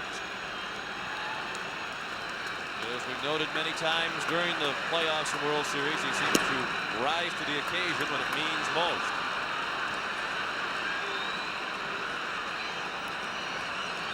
Two 2-0 is the count, and that's going to bring Galen Cisco, the pitching coach, out to the mound. Think about how flexible Dykstra is offensively. If you need a walk, he can get a walk. You need a home run, you can get a home run. An extra base hit, that too. Excellent base runner with 37 stolen bases. He can do so many things to beat you. Jim Fregosi said before the game tonight that he really doesn't get enough credit for his baseball intelligence, his knowledge of the game and how it should be played in certain situations. He said from time to time this year Lenny has predicted that he would hit a home run because he knew he had set the pitcher up in previous at-bats. He says it's uncanny how many times Lenny has called the home run and then gone up there and hit it. It's almost a character of the Phillies collectively. Dykstra, a very intelligent hitter. You know, you don't think of them as intelligent players because, you know, they're chewing tobacco, John Kruk with his stomach hanging out and stuff like that. But these guys are a very, very intelligent group of ball players. And very nervous at the moment. They're down by 4 runs in the 7th inning. The 2-0 fouled straight back.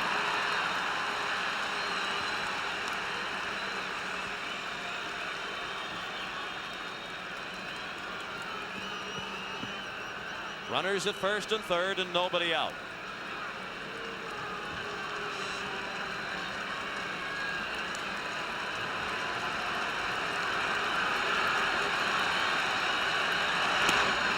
Ball 3 outside.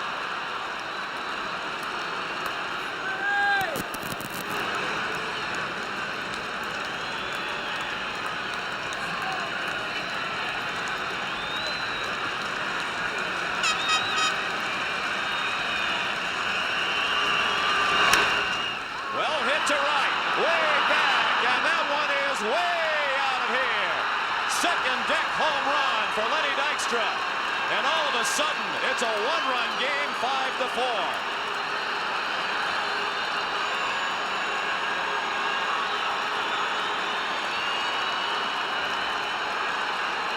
Rising to the occasion when it matters most indeed.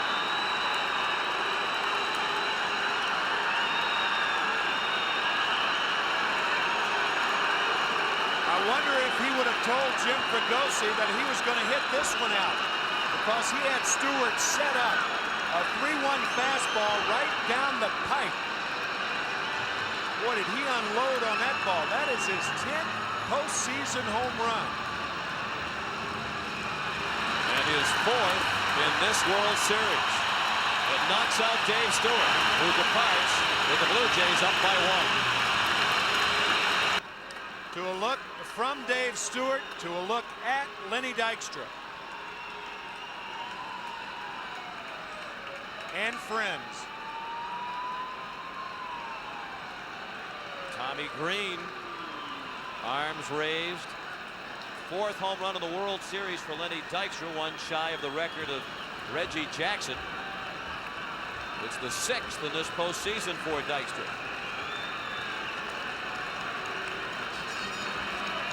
And that ties the record set by Bob Robertson of the Pirates back in 1971 for most home runs in a single postseason. Robertson hit 4 in the championship series that year and 2 in the World Series. So Lenny Dykstra has tied the home run record for a single postseason. Danny Cox, the new pitcher, still nobody out. The Phillies within a run at 5-4 in the top of the 7th, and Cox makes his 3rd appearance. He pitched games 3 and 5. 2 innings in game 3 and allowed 1 run. Duncan sinking fast in center. The tying run is on for Philadelphia.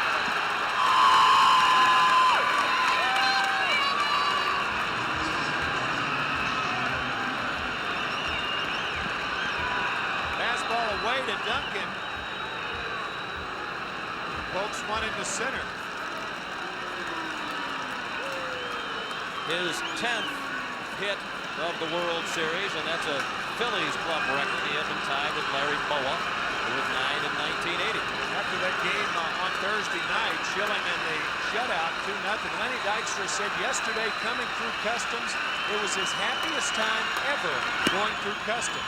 Well, if the Phillies come back and then win tomorrow night, coming in yesterday will be his 2nd best time going through customs.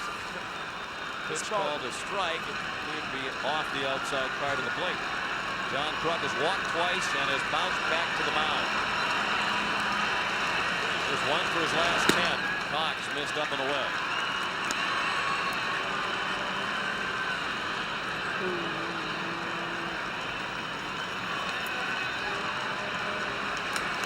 Gaston cannot see directly into his bullpen. That's why they have the TV monitors there. You can punch the button and see the Phillies bullpen. Should he so choose. Now Leiter is still throwing in the Toronto pen. The ball low. 2-1 on Kruk. The excitement builds in the Phillies wide section.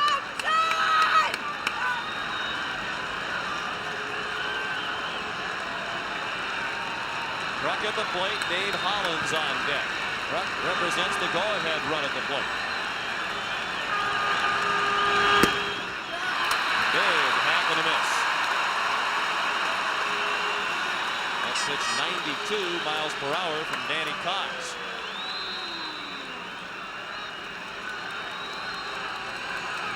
And he appeared Thursday night in Game 5. 2-0 Phillies win. Pitched 1 inning, walked the first 2 men he faced, and then struck out 3 in a row. One of the walks went to Kruk. The 2-2 in the dirt. Check swing. They want an appeal. Strike 3. Mark Johnson rings up John Kruk. We'll see if Kruk went too far. Yes, he did. Good call by Mark Johnson, the third base umpire. A little wave at the end where the left hand almost went over the right hand. Not a real argument from John. He appeared to have known it. Now Hollins. 0 for 3 tonight. We've noted a couple of times he hasn't done much in the postseason, but all of that would be forgotten with a big hit here for Philadelphia. Duncan, the runner at first. He's stolen 2 bases in this World Series without being caught. First pitch to Hollins is a strike. The Blue Jays lead 5-4. They led 5-1 coming into this, the 7th inning. But Lenny Dykstra's 3-run homers made it a 1-run game.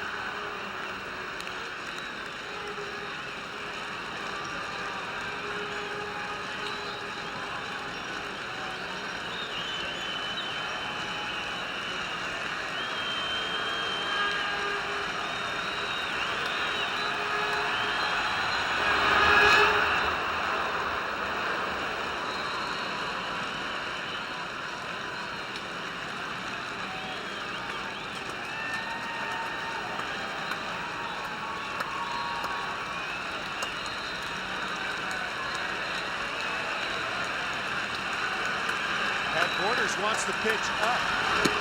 He got it up and out. You could see him waving. He gave the fastball up. We've mentioned several times how the Blue Jays tried to pitch Dave Hollins. They try to crowd him with the fastball, but this ball tailing back over the plate.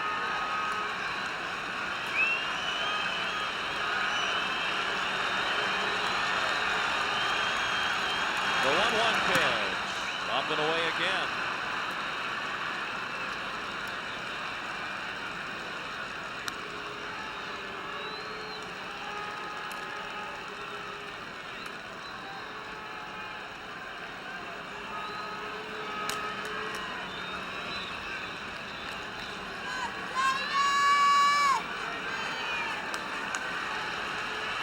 Two and one on Hollins. 1 out. Duncan at first. 7th inning. 5-4 Blue Jays. Out of play to the left. It could be the last batter for Cox with Darren Dalton on deck, the left-handed hitter. Hollins, a much better hitter right-handed.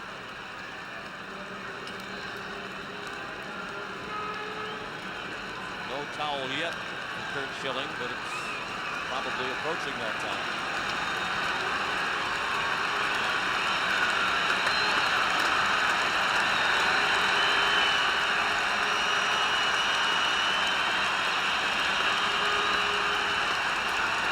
2-2 with Duncan running his ball 3. The throw. Safe. And the tying run is in scoring position. Duncan is third stolen base without being caught in the World Series. He only had 6 during the season.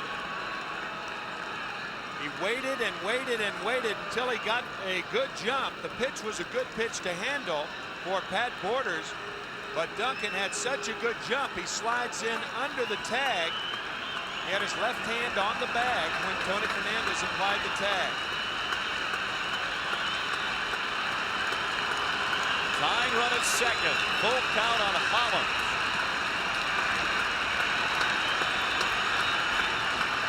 The payoff pitch. Up the middle, a base hit. Duncan waved around and he will score. 5-5.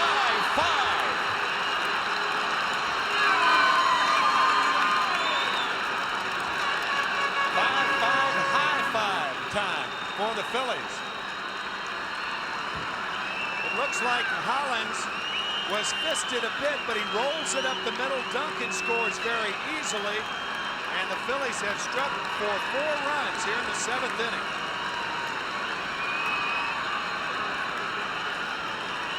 And all of a sudden, if you're a Phillies fan, it doesn't matter what Dave Hollins hasn't done prior to tonight. Still only 1 out. Go-ahead run at first. 7th batter of the inning, Darren Dalton, and the right-hander Cox continues. He'll face Dalton. Surprises me, you have 2 left-handed batters following Dalton. You have Jim Eisenreich, Bill Thompson coming up. If you're not going to use Leiter now, why is he throwing?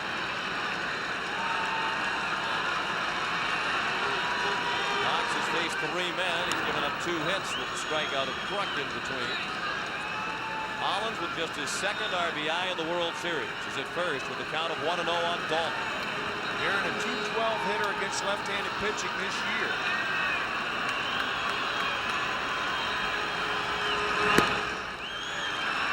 That was the number we saw on the screen, the 0 for 8 lifetime against Cox that has prompted Cito Gaston to stick with the right-hander. Sometimes those numbers, though, they come when a pitcher is a much better pitcher. And perhaps, I mean, Danny Cox has been in the American League the last few years. Aaron Dalton facing a lot of years with the Cardinals when he was a much more proficient pitcher. A strike, 2-1.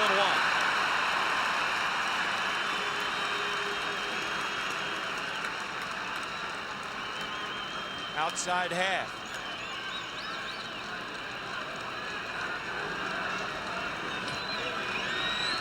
Dalton, the former battery mate of Danny Cox, who pitched for the Phillies in 1992. Ball 3 outside. Mariano Duncan, one of the stars of this World Series for Philadelphia. Following the Dykstra 3-run homer that made it a 1-run game, he kept the rally going with a single. He stole second, scored the game-tying run of the base hit by Hollins.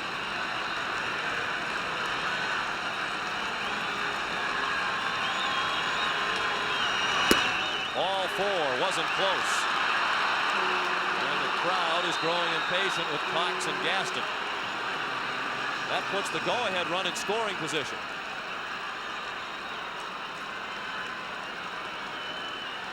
Game 7, if necessary, would be played here at Sky Dome tomorrow night. Airtime on CBS Sports, 8 Eastern Time, with the first pitch at 8:29. And if necessary, the starters would be Danny Jackson, the left-hander for Philadelphia, and Pat Henkin, the right-hander for Cito Gaston.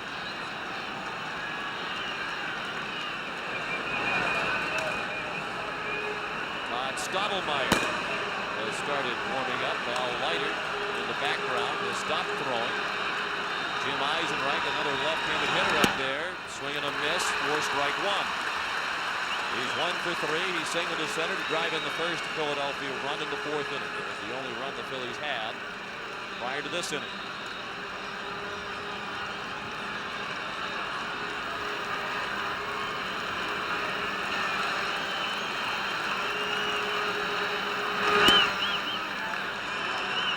Al Leiter did have a bad outing his last last time out. That was in Game 4. He was really lit up by the Phillies, but he was the winning pitcher in Game 1 here at Skydome. I am really surprised. Possibly Leiter called down and told Cito Gaston something. But with all of the left-handers that the Phillies have, no wonder he's not in the ball game now. If the managers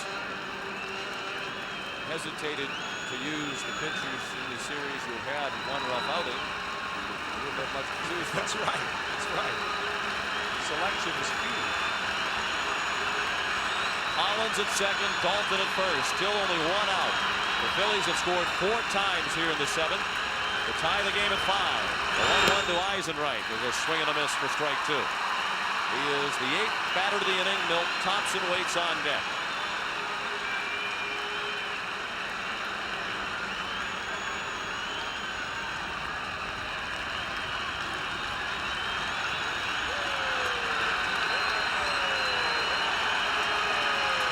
The 1-2 pitch, low and in.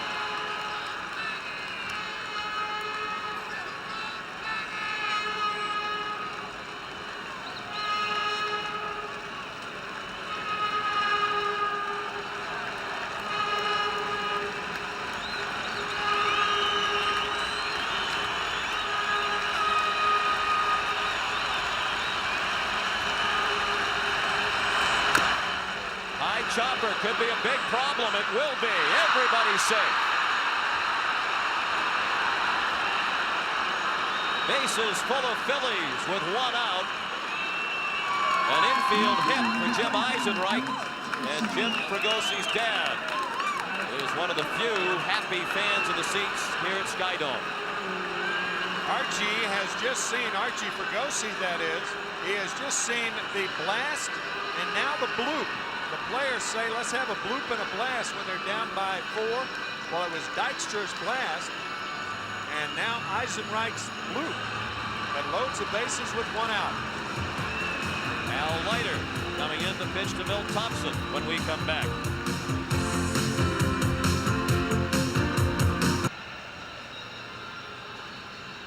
The new pitcher is Al Leiter. Cito Gaston did not bring him in. The pitch to the left-handed hitters Dalton or Eisenreich. Summoned him to pitch to Milt Thompson.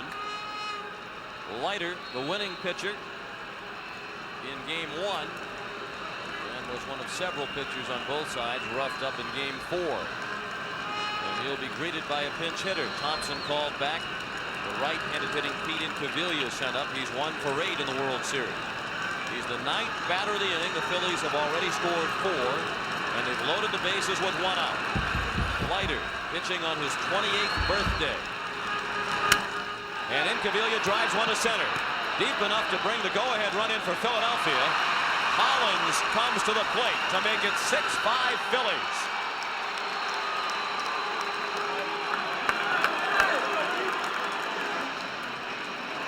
Pete Incaviglia needed just 1 pitch to pick up his first World Series RBI.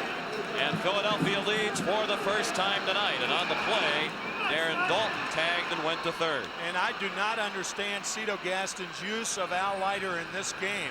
With Darren Dalton up, a runner at first base and 1 out, there's no way that Fragosi's going to pinch hit for Darren Dalton. So you bring the left-hander in to pitch to Dalton, and Fragosi's going to make a move with Eisenreich up there. You have the right to bring in another right-hander to pitch to Chamberlain or Incaviglia. But now when you bring Leiter in, you really put him in a position where if he gives up a sacrifice fly, that's a run, and that's what happened. Not a lot of room to work for Al Leiter in this inning. And one aspect of this inning that should not be forgotten is the great at-bat by Stalker that started it. You might remember that he battled Stewart for a walk on the 10th pitch of the at-bat. That came leading off the inning, and Stalker scored on the Dykstra home run.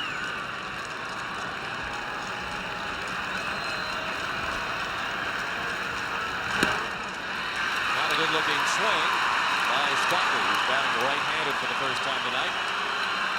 He's in the hole 0-2. Diving slider out of the strike zone, and a good one by Leiter.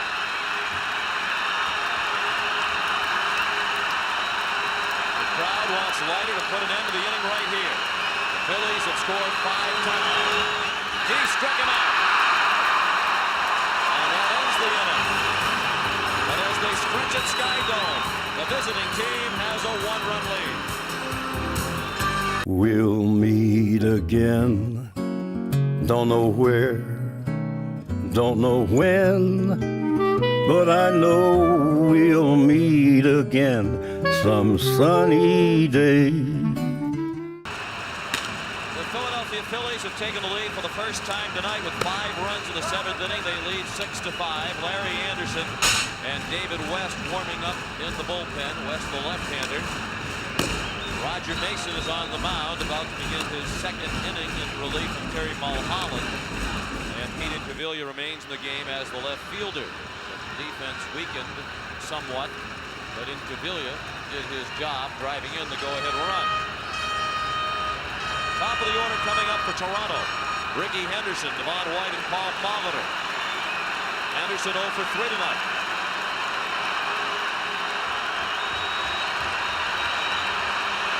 Mason allowed a leadoff single last inning, then got the next 3 hitters in a row. His first pitch of the 7th, a ball.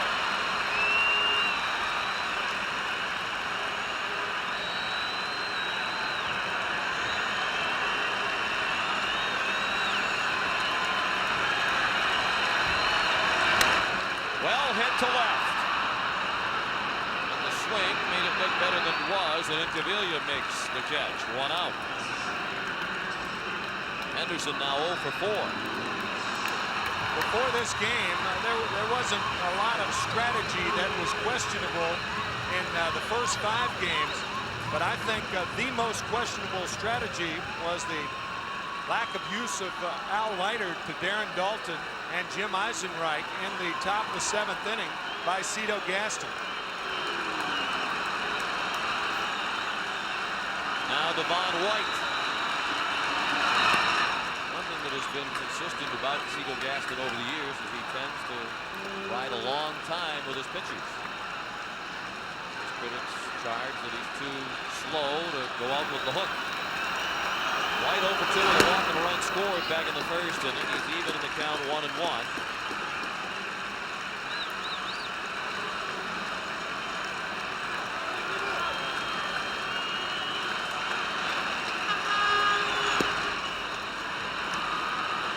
To the count.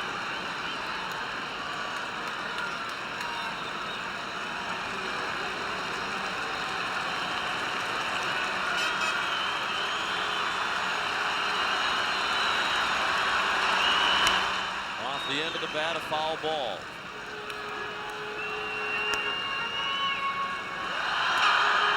Trigosi said Roger Mason had a tired arm when he came to the Phillies on July 3rd, even though it was only July 3rd when they got Mason. He had already appeared in 34 games with the Padres. He had a record of 0-7. As a result, Roger had some difficulty with the long ball in his stay with the Phillies during the regular season. He gave up 9 home runs in 49 2/3 innings.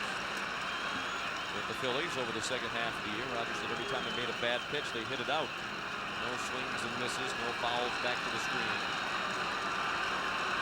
There were 5 home runs that cost the ball game. The home run by Dykstra got the Phillies right back in the ball game. They scored 2 more after his home run to take the lead. White sends the foul past Bob Baylor in the first base coach's box.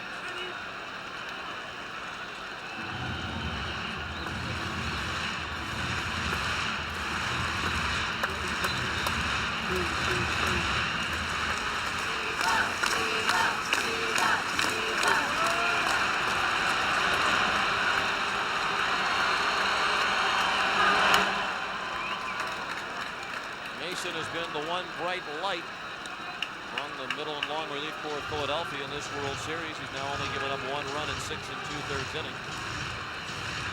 He's been an outstanding postseason pitcher for his career in the postseason. He's worked 17 1/3 innings and has only given up 1 run.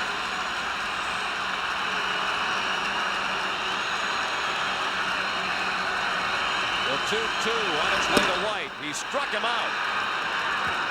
with the high fastball. White strikes out for the second time tonight. Roger Mason had thrown all of those split finger fastballs. White was in a defensive position, and when a hitter's like that, that's the time to pop him up and in, and that's what Mason did. Blew it by him upstairs. 2 outs, the base is empty. Bottom of the 7th, 6-5 Philadelphia. Paul Molitor is homered and tripled. He homered his last time up off Mulholland. The second level and left. Knocks the first pitch from Mason. Out of play to the right.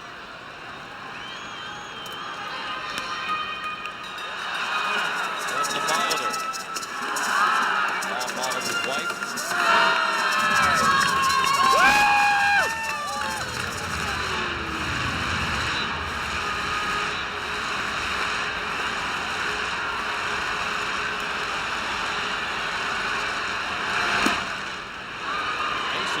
Hard, 0-2 the count. Previous pitch was 92 miles per hour.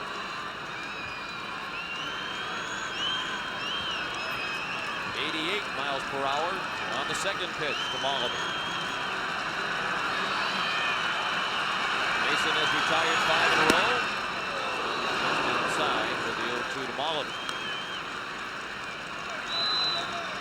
Ball just off the plate, and that's where it should be with the count 0-2. Mason 6'6". When he releases the ball appears to be about 3 or 4 inches more on top of you. It's tough to get your swing started against a tall guy like Mason. To center field, and Dykstra drifts back to make the catch. Ball carried a long way. 1-2-3 go the Blue Jays in the 7th. We head to the 8th with the Phillies on top, 6-5. This game summary is sponsored by AT&T. The Blue Jays led 5-1 after 6 innings, but the Phillies scored 5 times in the 7th. Lenny Dykstra drove in the first 3 with a home run. Meanwhile, Paul Molitor and Roberto Alomar are pacing the Blue Jay attack again tonight. Here's a look at the Dykstra homer with Stocker and Morandini aboard. Into the second deck and right rather, for Lenny's 4th home run of the World Series. First pitch of the 8th inning, a strike to Mickey Morandini. He singled just ahead of Dykstra and scored in the home run. Facing Al Leiter.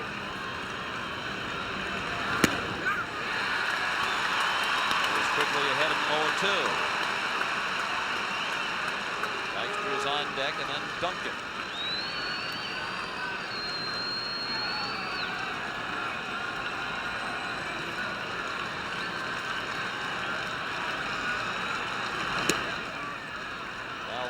Hoping the Blue Jays would have wrapped it up before tonight. He wanted to attend his cousin Dan's wedding today in Florida.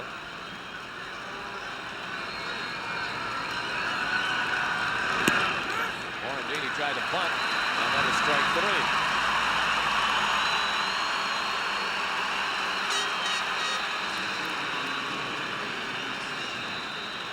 The Phillies trailed by 4 runs in the 7th inning. No team facing elimination in the World Series has ever come back from that large a deficit that late in a game to win the game. 2 teams facing elimination overcame early 4-run leads to win a game.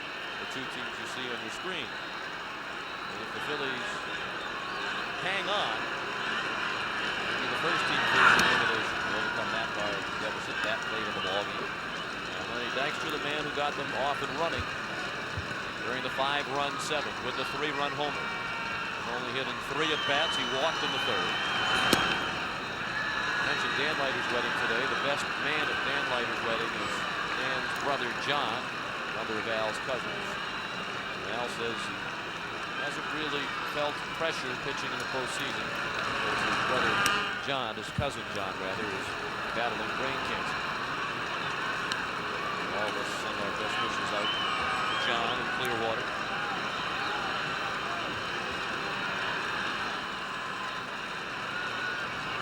That's ball 4. The first batter to reach against Al Leiter is Lenny Dykstra. Leiter had faced 3 men and retired them all prior to that walk. So a 1-out base runner for Philadelphia in the 8th inning with the Phillies leading 6-5.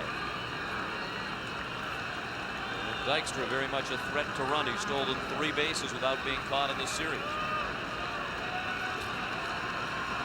Now Duncan, who had another big hit in the World Series for Philadelphia. Last inning, he singled right after the Dykstra home run and scored the tying run after stealing second. He scored in a single by Dave Hollins. First pitch of ball to Duncan. It was at 90 miles per hour. I mentioned earlier, this is the first time that Duncan has ever served as the DH, major league or a minor league game. So he didn't really know what to do, but he thought he'd keep loose in the tunnel, moving from the dugout to the clubhouse by swinging a bat between innings. Galen Cisco back to the mound with the count 2-0 on Duncan.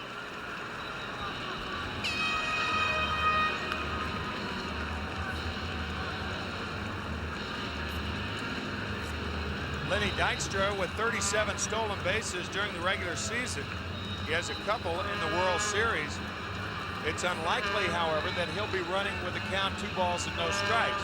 To reiterate, Jim Fregosi does not like to send the runners with a count 2-0 or 3-1.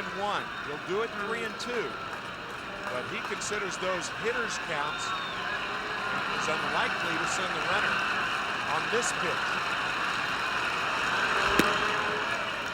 Ball 3-0. There is double-barreled action in the Toronto bullpen. Tony Castillo is the left-hander, Mike Timlin the right-hander.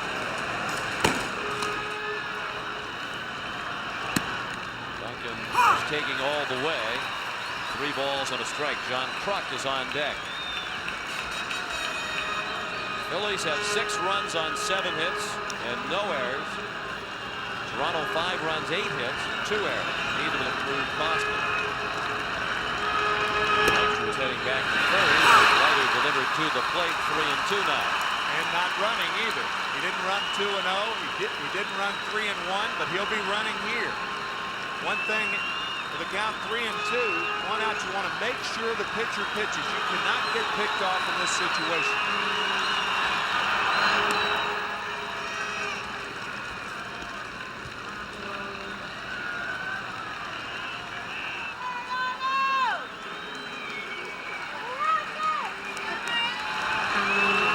Runs, Duncan a little pop-up. Alomar will handle it. And Dykstra scampered back to first with 2 outs. 1 for 5 now is Mariano Duncan. And that will bring up John Kruk. He was 0 for 2 with 2 walks tonight. And is now just 1 for his last 11.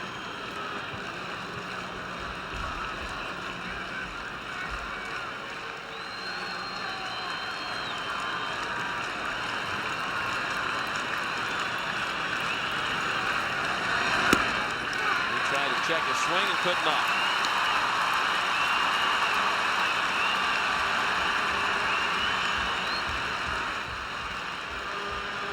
In the bottom of the 8th, the Blue Jays have the middle third of their order due up. Carter, Olerud, and Alomar.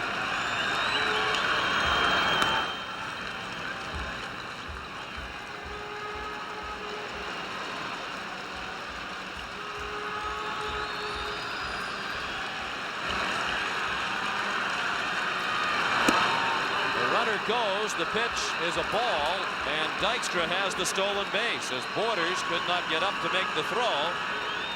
4th stolen base of the World Series for Lenny Dykstra, and another runner in scoring position for Philadelphia. What a jump.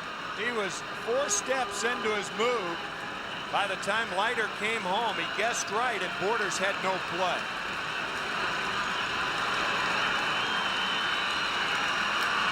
The 1-1 to Kruk. Broken bat, bouncer down to third. Sprague throws him out. The Phillies have stranded 9 base runners. We go to the bottom of the 8th. 6-5 Philadelphia.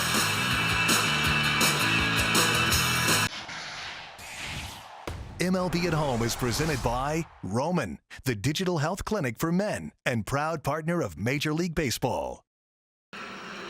This copyrighted telecast is presented by authority of Major League Baseball and may not be reproduced or retransmitted in any form without the express written consent of Major League Baseball. Roger Mason about to begin his third inning of relief. He's retired 6 in a row. He's facing the middle third of the Toronto order in the 8th inning. 6-5 Philadelphia. Joe Carter is 0 for 2. He had a sacrifice fly in the first inning. Then John Olerud and Roberto Alomar.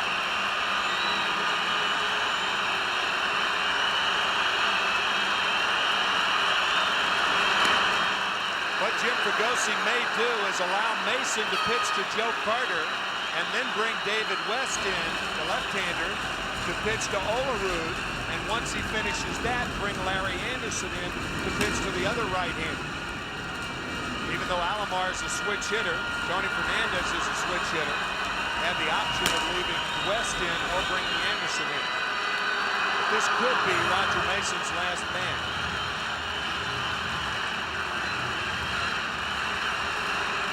Ordinarily pitches an inning or two, and that is it.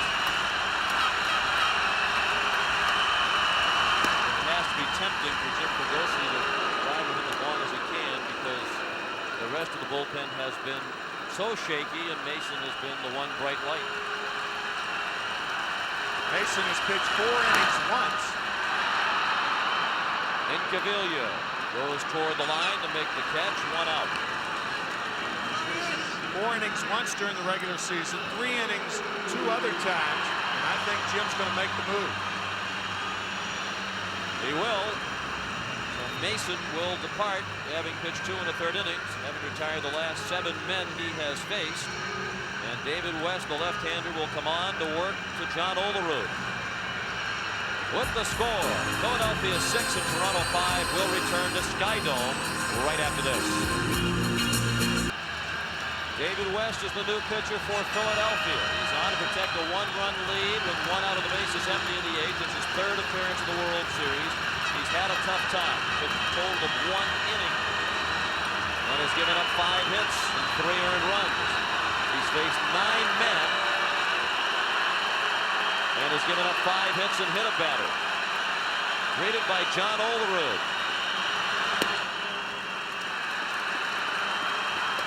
First pitch from West, 93 miles per hour and a ball to Olerud. He was 1 for 3, doubled and scored in the first inning. He's lined the outfield for outs twice since then.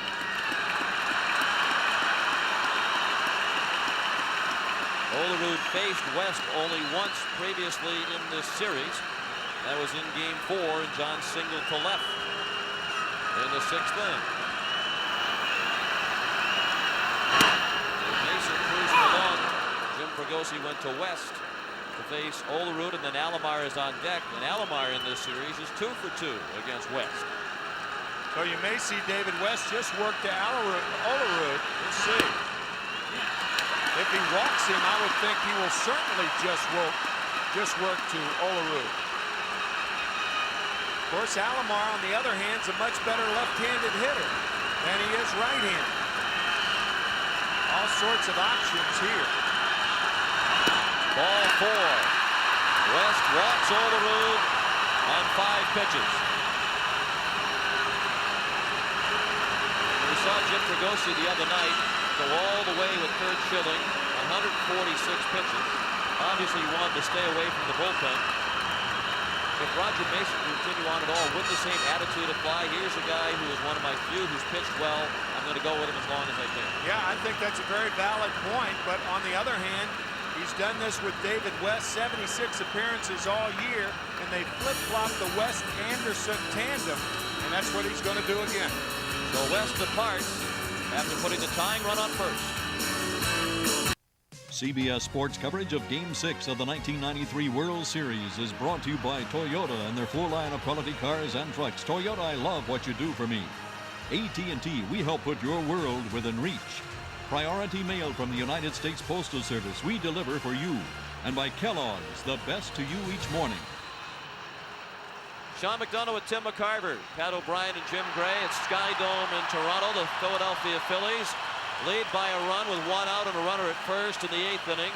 And Larry Anderson is on to make his 4th appearance in this World Series. Like West ahead of him, Larry hasn't fared very well. In 3 innings, he's given up 5 earned runs on 5 hits. Olerud drew the walk from West, and John has been removed for Alfredo Griffin as a pinch runner.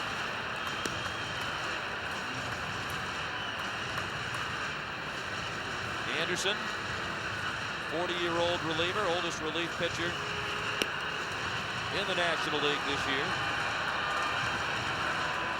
He first broke into professional baseball back in 1971. The average age of the Blue Jay starters, 7.6 years old.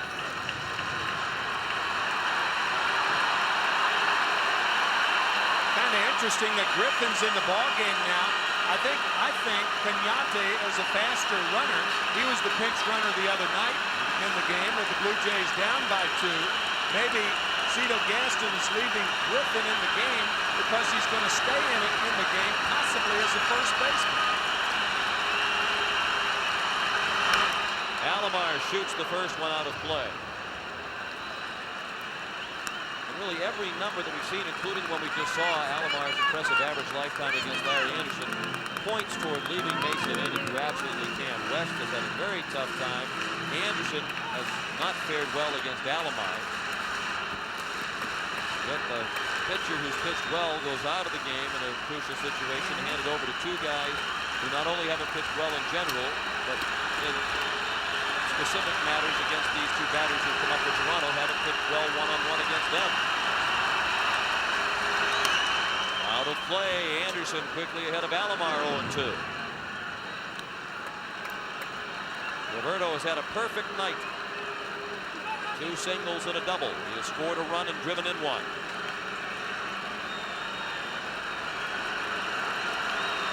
has 12 hits in the World Series. The record is 13.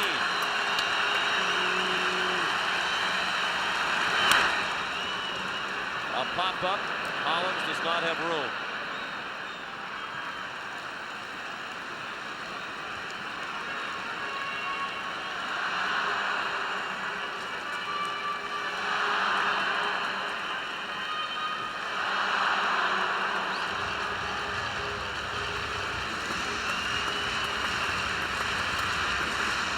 We're in the bottom of the 8th inning. Philadelphia 6 and Toronto 5 in Game 6 of the World Series. The Phillies need a win to force Game 7. The Blue Jays with a win would have their 2nd consecutive World Championship. Tying run at first. Go ahead run at the plate. 1 out. And ball 1 high to Alomar.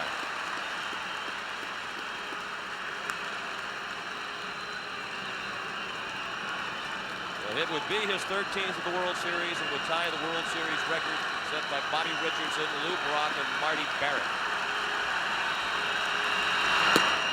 Just outside. Anderson tried the backdoor breaking ball.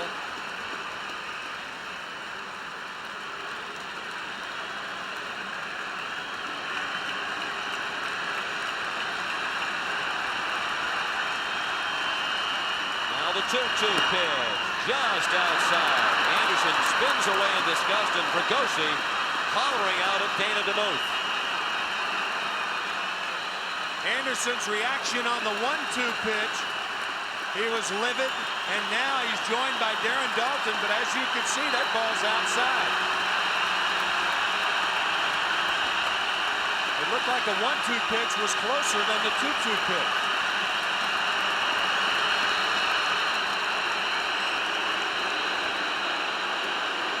Cito Gaston has to decide if Alfredo Griffin will run on a 3-2 pitch to Alomar with 1 out. He is not running, and Alomar sends it out of play and left.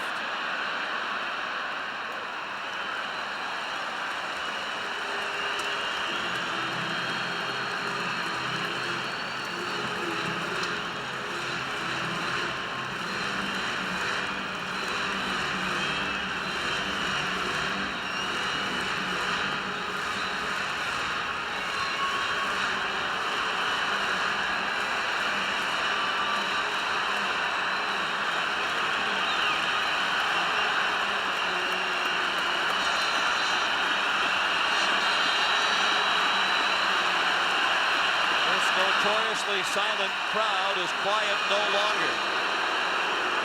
Most of the fans on their feet.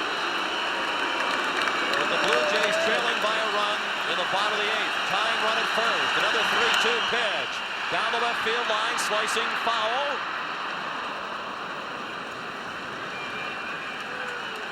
And Alomar's fought off a couple of 3-2 pitches.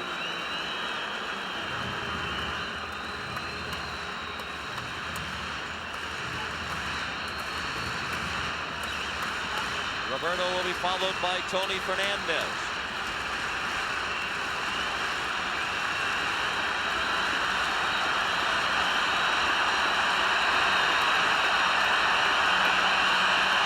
Griffin runs this time. It's bounced down to first. They get the out there.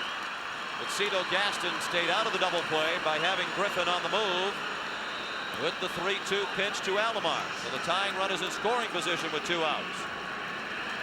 Right to John Kruk, but by the time Kruk steps on first, Griffin had arrived at second.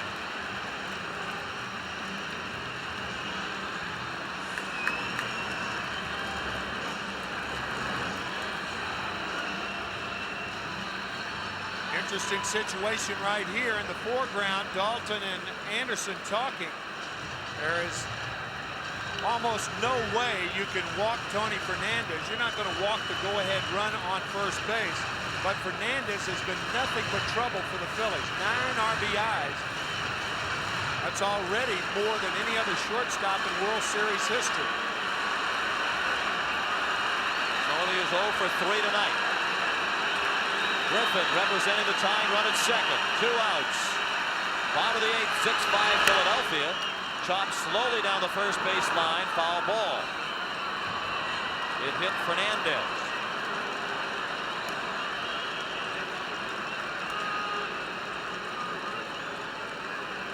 The other night, Darren Dalton was hit with the bases loaded in that 15-14 game, hit in the hand. And we said, if the umpire can't tell, usually he goes by the reaction of the hitter. And right here, you can see it just hit the right side of the shoe, looked like the right side of the foot. And the reaction was immediate. No, it did not hit him. No, it didn't. I think Fernandez stole the call by his instant reaction. Or did it hit his shin passing by? Passing by, did it hit his shin before it hit the ground? That's the only way that it could have from that angle. If it did, you would have thought the ball would have changed direction. Turned out toward the field. Well, something happened that was funky. It may have hit a piece of dirt or something, but that ball didn't come off the bat and the ground like it normally would. But I think the reaction of Fernandez is about the only thing, if you're unsure, that's the only thing you can go on. Because if a player is hit, they react that way. The Phillies did not argue. 1-1, the count on Fernandez. Started to step out and stepped back in toward the pitch and watched ball 2 sink low and away.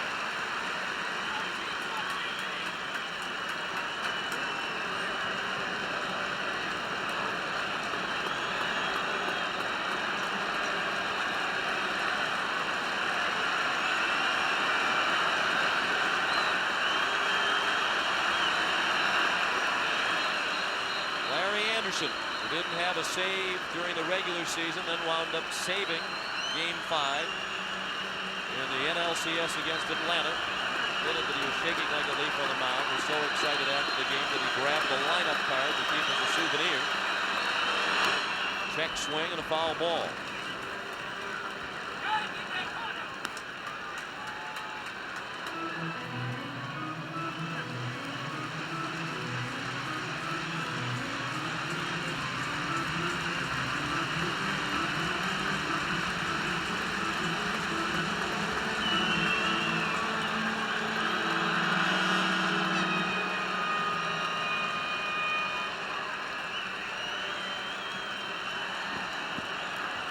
Alfredo Griffin running for John Olerud. The tying run at second base with 2 outs in the 8th inning. 6-5 Philadelphia. Anderson's 2-2 to Fernandez. Hit it.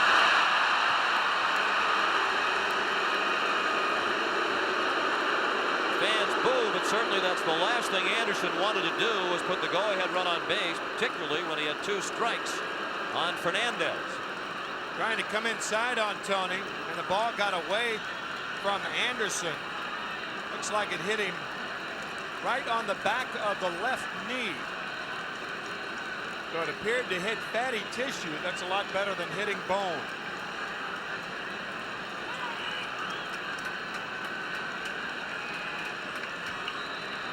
Blue Jays trainer Tommy Craig tend to Tony Fernandez. That'll bring up Ed Sprague.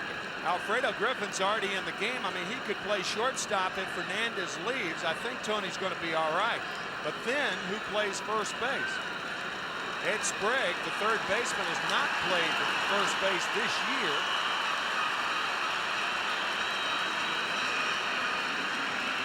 Sprague did play 26 games at first base over 1991 and 92. Of course, Paul Baller's played there, but he's the DH, so if they put him in the field, they'd lose the DH. Darnell Cole played only 1 inning at first base this year. So Sprague is the likeliest candidate to move over there.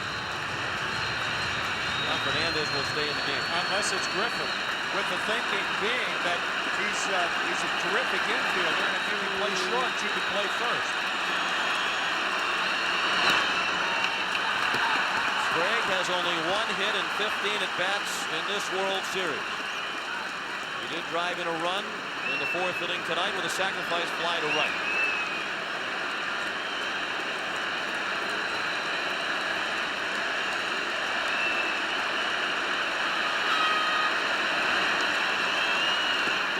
A ball low and away, 2-0 on Sprague.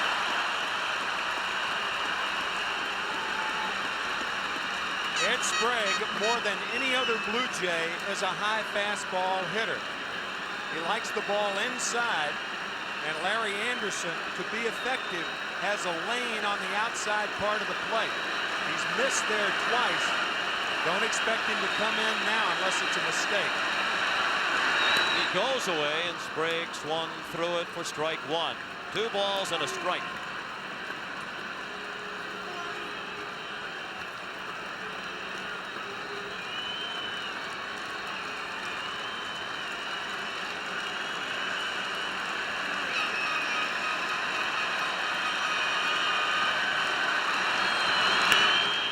The end of the bat, a foul ball. Again, Anderson stayed away from Sprague. 2-2 the count. If you're the hitter right here, if you're Ed Sprague, you forget about the inside part of the plate. You have to protect away anyway with 2 strikes. And Anderson has shown that he's going to go out there, even at the expense of getting hit. You dive out over the outside part of the plate, looking for the ball away. Anderson is facing his 3rd batter. Seems like he's been out there for a week. For Larry, it probably feels like a month. The 2-2. Pop foul and out of play. It looked like Anderson got away with missing the target that time. That pitch more or less down the middle. Backed up. Sometimes you grip that slider too tightly, and your hand comes underneath, and it just spins in there. That's what happened then.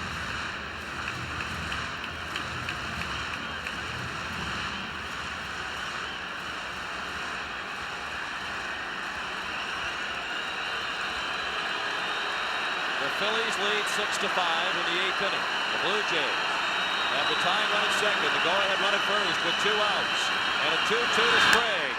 He fouled away another. Anderson, in working to his 3rd batter, has already thrown 21 pitches.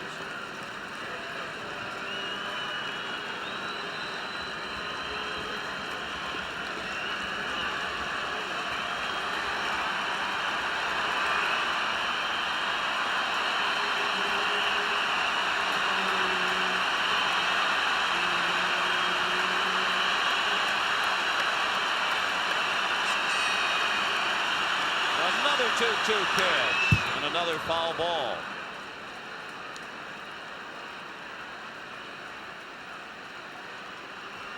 That's 7 in a row, intended or outside. The only one that he has missed with over the middle of the plate was the one that you mentioned, Sean, that first 2-2 pitch.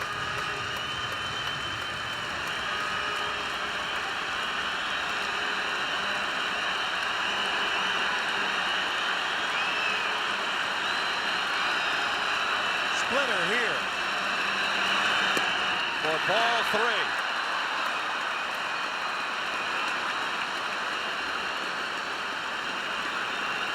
Advantage for the Blue Jays is now the runners will get a jump on the 3-2 pitch with 2 outs.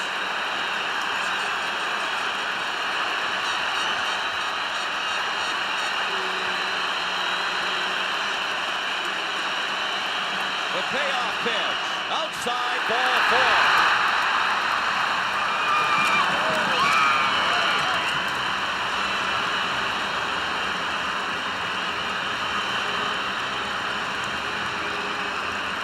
Padres, the pitching coach, on his way to the mound. Sprague with the hard-earned walk. He was up there for 9 pitches. That puts the tying run at third. And the go-ahead run now in scoring position at second. And Sprague is at first. And Mitch Williams is warming up in the Philadelphia bullpen. That was really a great at-bat by Ed Sprague. He fouled off a lot of tough sliders from Larry Anderson. Coaxed a walk. It's the right-handed hitting Pat Borders duo, so Anderson will continue.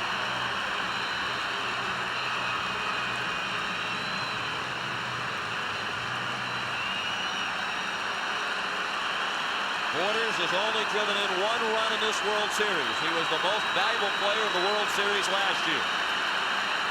He's 2 for 3 tonight with a couple of singles. Ball 1 outside.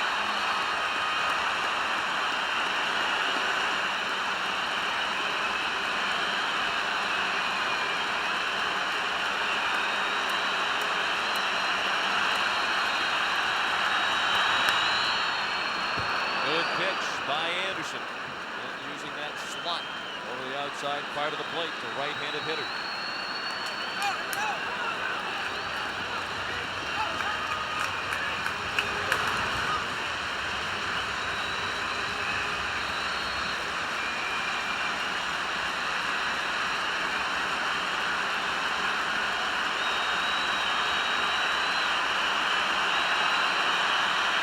The 1-1 popped up out of play.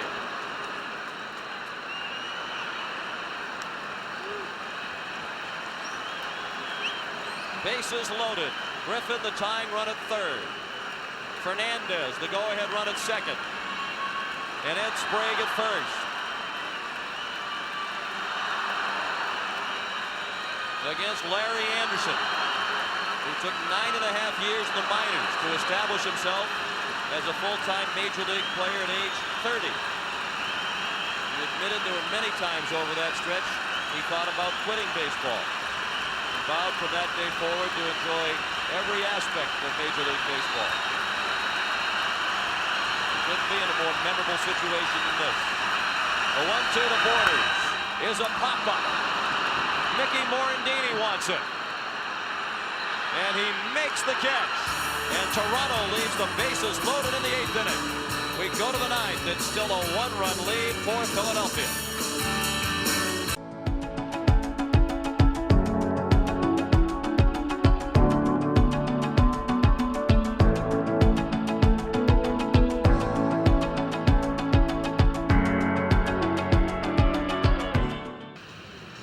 The Philadelphia Phillies needing a win to stay alive and force a Game 7 in this World Series. Lead 6-5 as we go to the 9th. They just dodged a bullet in the bottom of the 8th as Toronto left the bases loaded. Ed Sprague moves across the diamond. He's now at first base, a position he did not play at all this year. Alfredo Griffin remains in the game at third base. And Cito Gaston, in his desire to keep it a 1-run deficit into the bottom of the 9th, has gone to his ace closer, Dwayne Ward. He's appearing for the 4th time in 6 games, and he's greeted by Dave Holland. Hollins had a huge hit in the 7th. The single that drove in the tying run, and he scored the go-ahead run on a sacrifice fly by Pete Incaviglia. Ward, the fourth pitcher of the night for Toronto. This is a swing and a miss from Holland. 94 miles per hour, Dwayne Ward. Hollins, then Dalton, and Eisenreich. In the air in right center, Carter a long run. White is there, and he makes the catch.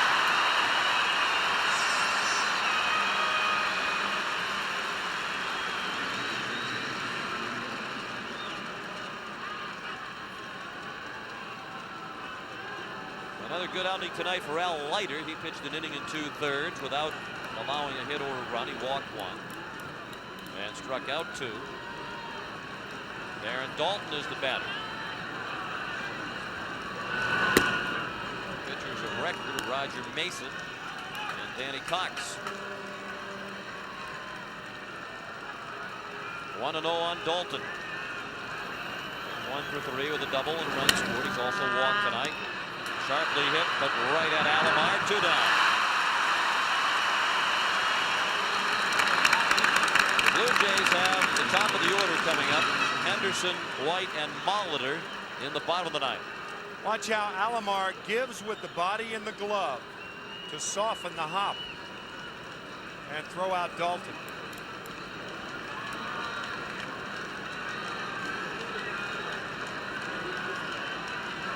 Jim Eisenreich, the batter. Little pop up. It will be close. Griffin runs out of room. Jim Fregosi said several times in this postseason, as a manager, you don't do things differently in postseason play. You manage the way you did in the regular season. During the regular season, in an instance like this, it's a 1-run game going to the bottom of the ninth. He hands the ball over to Mitch Williams. Given wild things, difficulties, does he give him the ball in the bottom of the ninth? Well, you could see him in your monitor. I think with Ricky Henderson coming up, I think Larry Anderson will be called on to get out Henderson. We'll see. Indeed we will. Ward did his job, a 1-2-3-9. Last chance for Toronto coming up.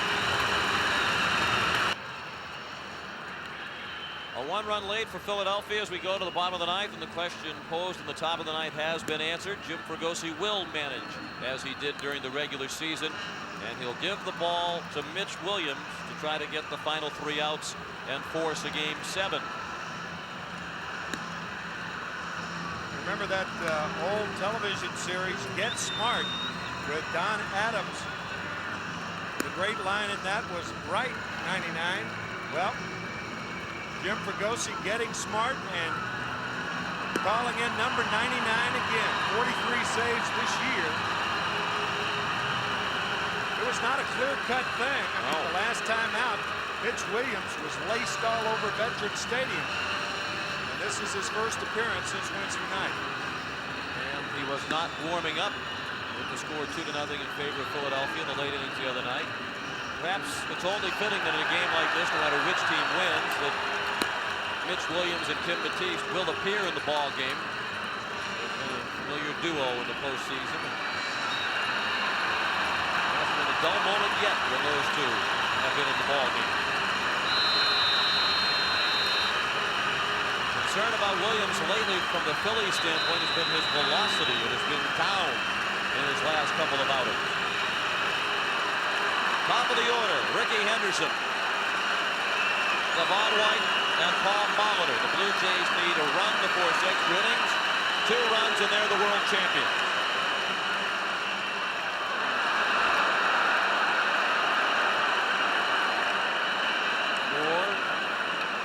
Theater of the Bizarre involving Mitch Williams in the postseason. Before he can even throw a pitch at the bottom of the ninth, Henderson and the umpire step out.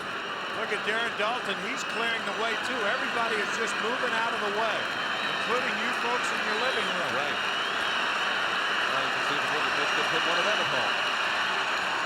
His first pitch of ball, Henderson 0 for 3.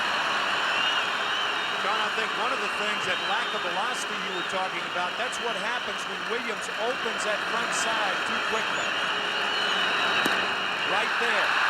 When you open that front side, you have a tendency to push the ball, And one thing that would help Mitch right now is try to keep the front shoulder closed. Mitch last appeared in Game 4 and gave up the runs that lost the ball game in the 15-14 Toronto win. He appeared in the 8th inning and was charged with 3 runs. Henderson got to him for a 2-run single in that inning that brought Toronto within 1. The 2-0 pitch. Ball 3 high.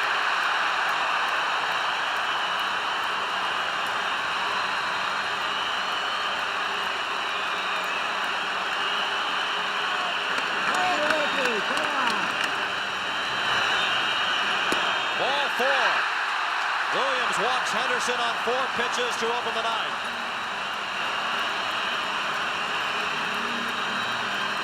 It is said that television's a visual medium, but not in Philadelphia tonight because nobody's watching.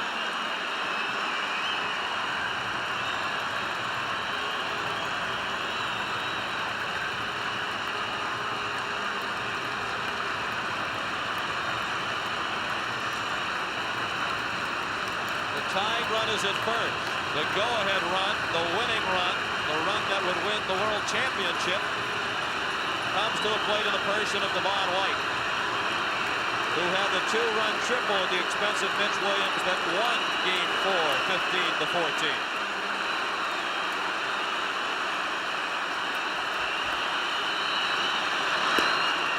That's the first strike thrown by Williams. Any thoughts of a bunt by Cito Gaston in this instance? Yeah, I think so. I think that's a possibility. Batiste even with the bag at third. White sacrificed 3 times this year. Of course, you have Henderson, the all-time stolen base king, at first base. Ricky's only stolen 1 in this World Series. He's been thrown out once. Thing to watch if you're going to steal against Mitch Williams is whether the right foot passes the left leg. Once he does that, it's committed to go home. That's that Terry Mulholland step-off move that Williams will use. But once he picks his leg up and commits going home, what the runner watches for is whether the right foot passes the left leg. Slide step to combat it.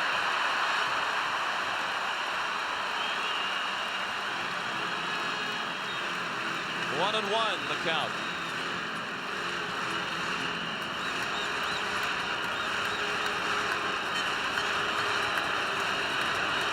Six-5 Philadelphia in the bottom of the 9th. Up and away, 2-1 the count. See, now Ricky Henderson has taken Williams out of his game. I mean, he's not a pitcher that can use the slide step. So he's been high. He has been high with the fastball because of this move toward home. See, that's very unusual and unorthodox for Mitch Williams. That was the move where he picks the leg up, but once he does that, Henderson may run.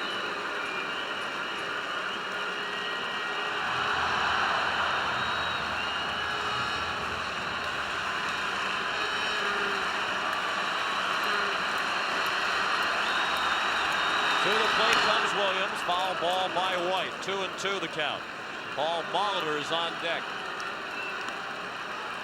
You're just joining us. The Blue Jays jumped off to a 3-0 lead in the first inning. They led 4-1 after 4, and then the Phillies scored 5 times in the 7th to take a 6-5 lead. There's not been any scoring in the game since then, despite opportunities on both sides. Henderson at first, nobody out. 2-2 to White, foul ball.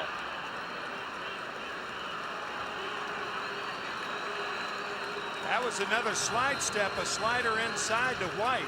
But keep in mind, when he does that, his pitches aren't nearly as effective. He is a power pitcher and relies on the high leg kick.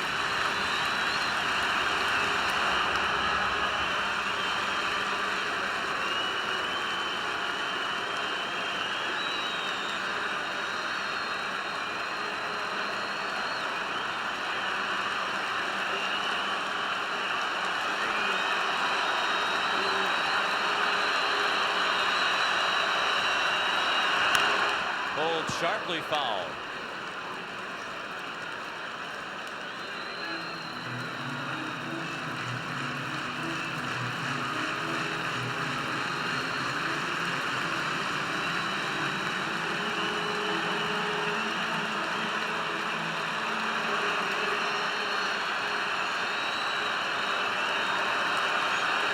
Another 2-2 pitch. Another slide step. Another foul ball from Devon White.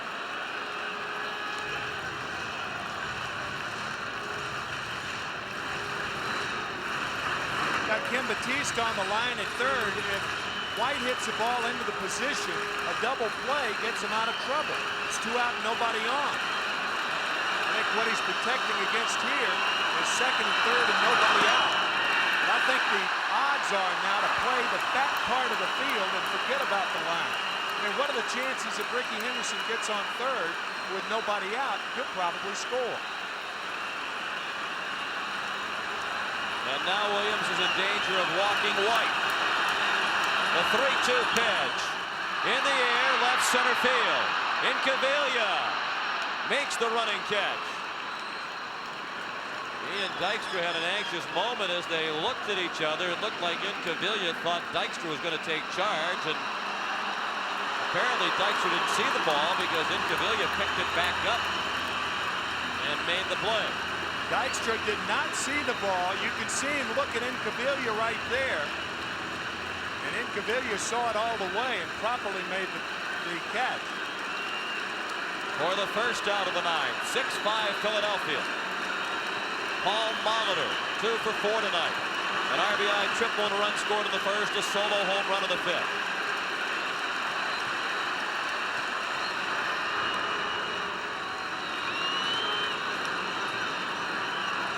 Ricky Henderson at first with 1 out.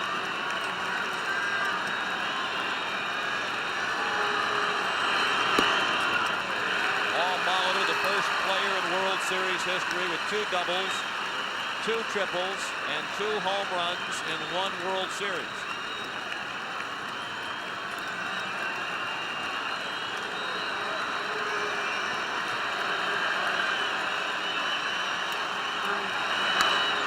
Fouled away, 1 ball and 1 strike. The 2 pitches to Molitor, both clocked at 91 miles per hour. And apparently the velocity has returned to Mitch Williams, who was clocked in the mid-80s in his last appearance in Game 4. Line into center, falling fast, a hit. Third of the night for Molitor. Henderson stops at second.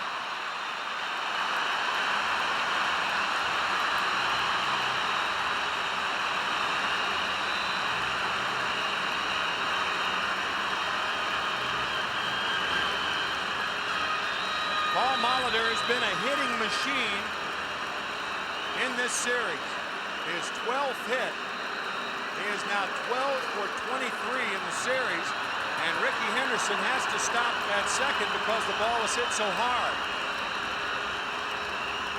And he had to make sure it would sink fast enough to fall in front of Dykstra. So the tying run is at second. The run that would win the World Series is at first, and Joe Carter is the batter.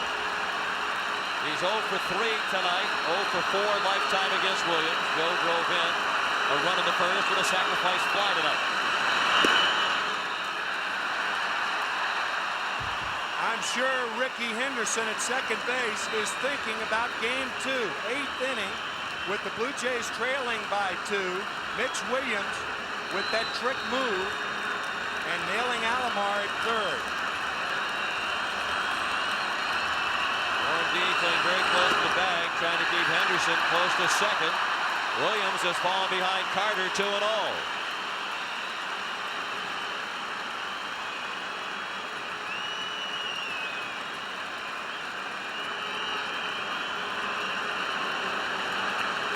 Alfredo Griffin, who entered the game last inning as a pinch runner for Olerud, is on deck, and there's that move by Williams. He wasn't more than 3 or 4 steps away from second. There's Griffin.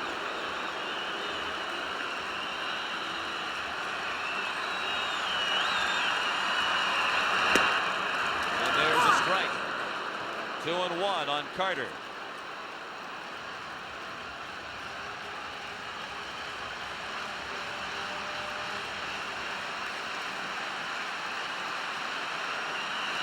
Carter is 0 for his last 7.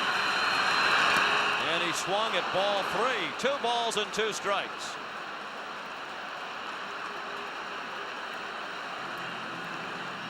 That was a flat-footed strike.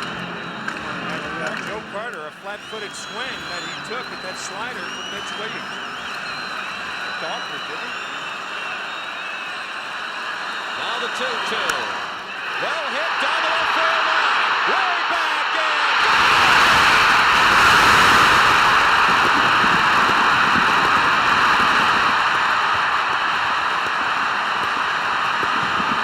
Joe Carter with a 3-run homer. The winners and still world champions, the Toronto Blue Jays.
A world champion for the first time, and Cito Gaston said, in particular, he wanted the Blue Jays to repeat to win it for Paul Molitor.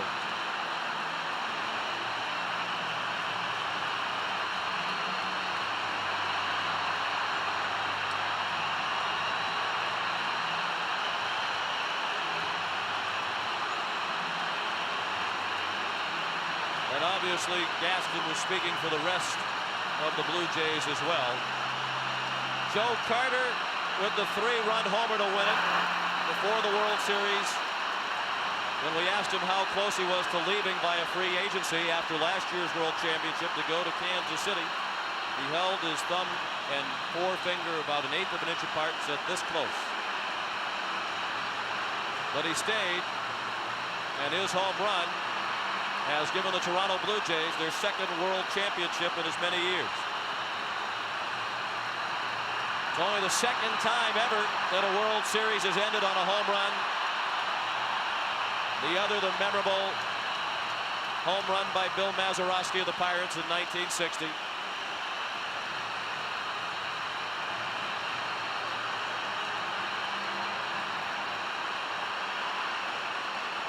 And a heartbreaking end to the season for the Philadelphia Phillies.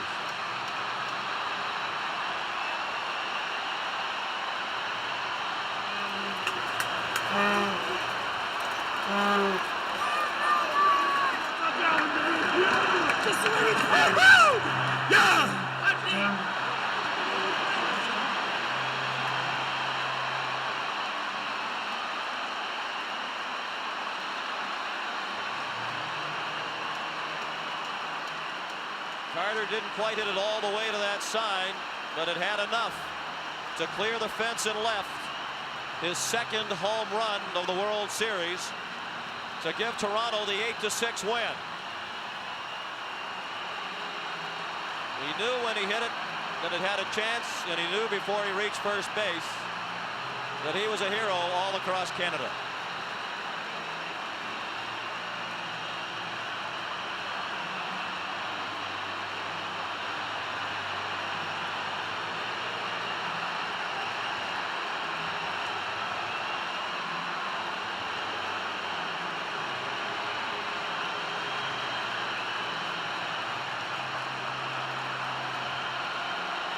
incredible ending to a postseason that had many remarkable and memorable moments. And for the first time ever, the Toronto Blue Jays have won the World Series on Canadian soil. Congratulations to the '93 World Champions.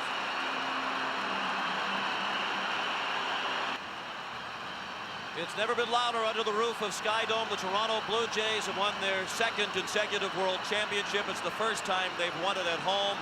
Let's go down to the bedlam that is the Toronto clubhouse and join Tim McCarver. Jubilant is an understatement, Sean. I'm with Cito Gaston, and how is that for thrills and excitement? Oh man, I guess that just puts the topping on the cake right there. So happy for Joe, and so happy for Molitor. Really happy for Molitor. He was, just played his heart out all year. It looked like we almost blew that game, but these guys never quit. They just like the Phillies. Phillies a great group of guys, and they just kept battling. We kept battling. When you first came in the clubhouse, you started to tell me a story that your eyes were not moist until. Finish it. Until I went over and gave Molitor a hug, and his eyes was moist, and I couldn't help from get mine the same way. And I'm so happy for him and all these guys. They've been outstanding all year, man. Well, congratulations for 2 in a row, Cito. Thank you very much. Appreciate it. More than welcome. And Joe Carter joins us. Joe, looked like a fastball down and in, right? No, in fact, it was a slider. Oh, what? That was down and in. It was the same pitch I just swung and missed. But at that time, I said I'm going to choke up because the only pitch he's throwing for a strike is a slider. I just kind of stayed down on it, tried to make contact. I thank God. I mean, this is a storybook ending. I told my wife before I went to the ballpark, I said something special is going to happen today. What can you say? This is awesome. This is unbelievable. You caught the ball last year in Atlanta, the last out from Mike Timlin. What is the difference between this year, obviously, other than your involvement with the game-winning hit? You may think it's ironic, but after I told everybody I was going to catch the last out. When we didn't score there in the 8th inning, I said, now I'm going to drive in the winning run to myself, and I'm thinking that.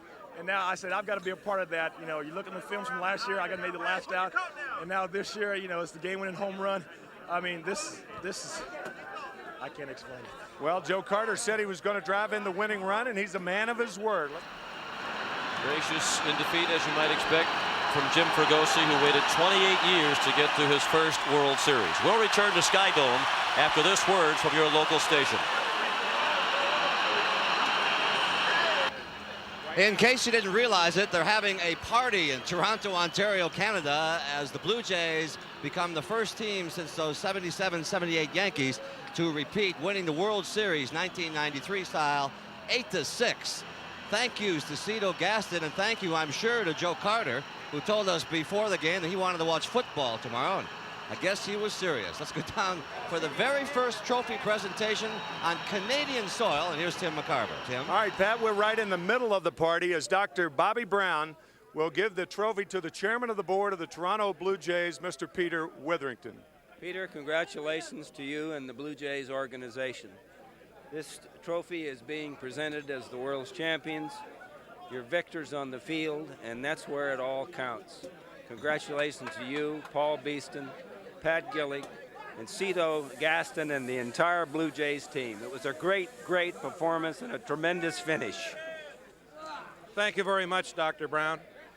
It's been a terrific season.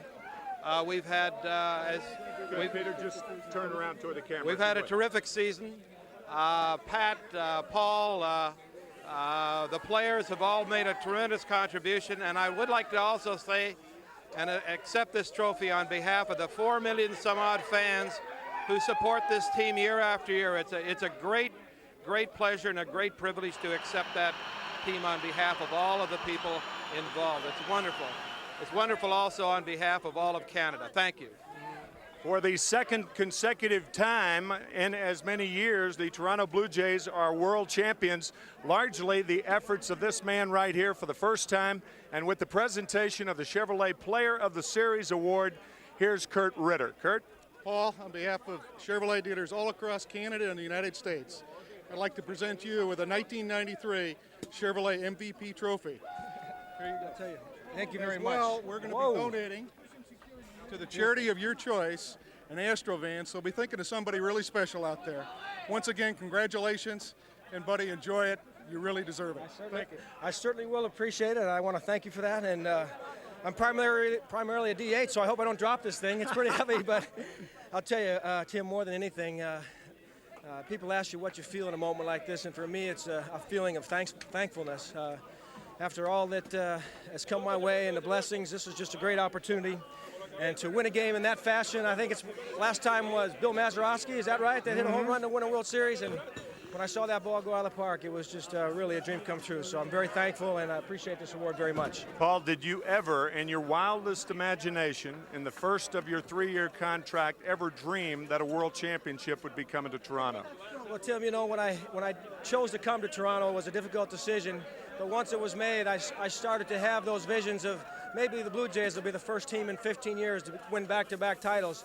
Naturally, I knew it wasn't going to be easy, but step by step, grinding it out, a lot of hard work, and Cito's leadership, sure enough, we were able to accomplish that feat. Any comparison? I mean, it's been 11 years since you've been wet after a World Series, right? Well, I'll tell you, those guys from '82 know how I love them too, but I'm telling you, this is going to be #1 for me, my first World Series championship. All right, congratulations to you, Paul. Congratulations, Kurt, and we'll be right back right after this.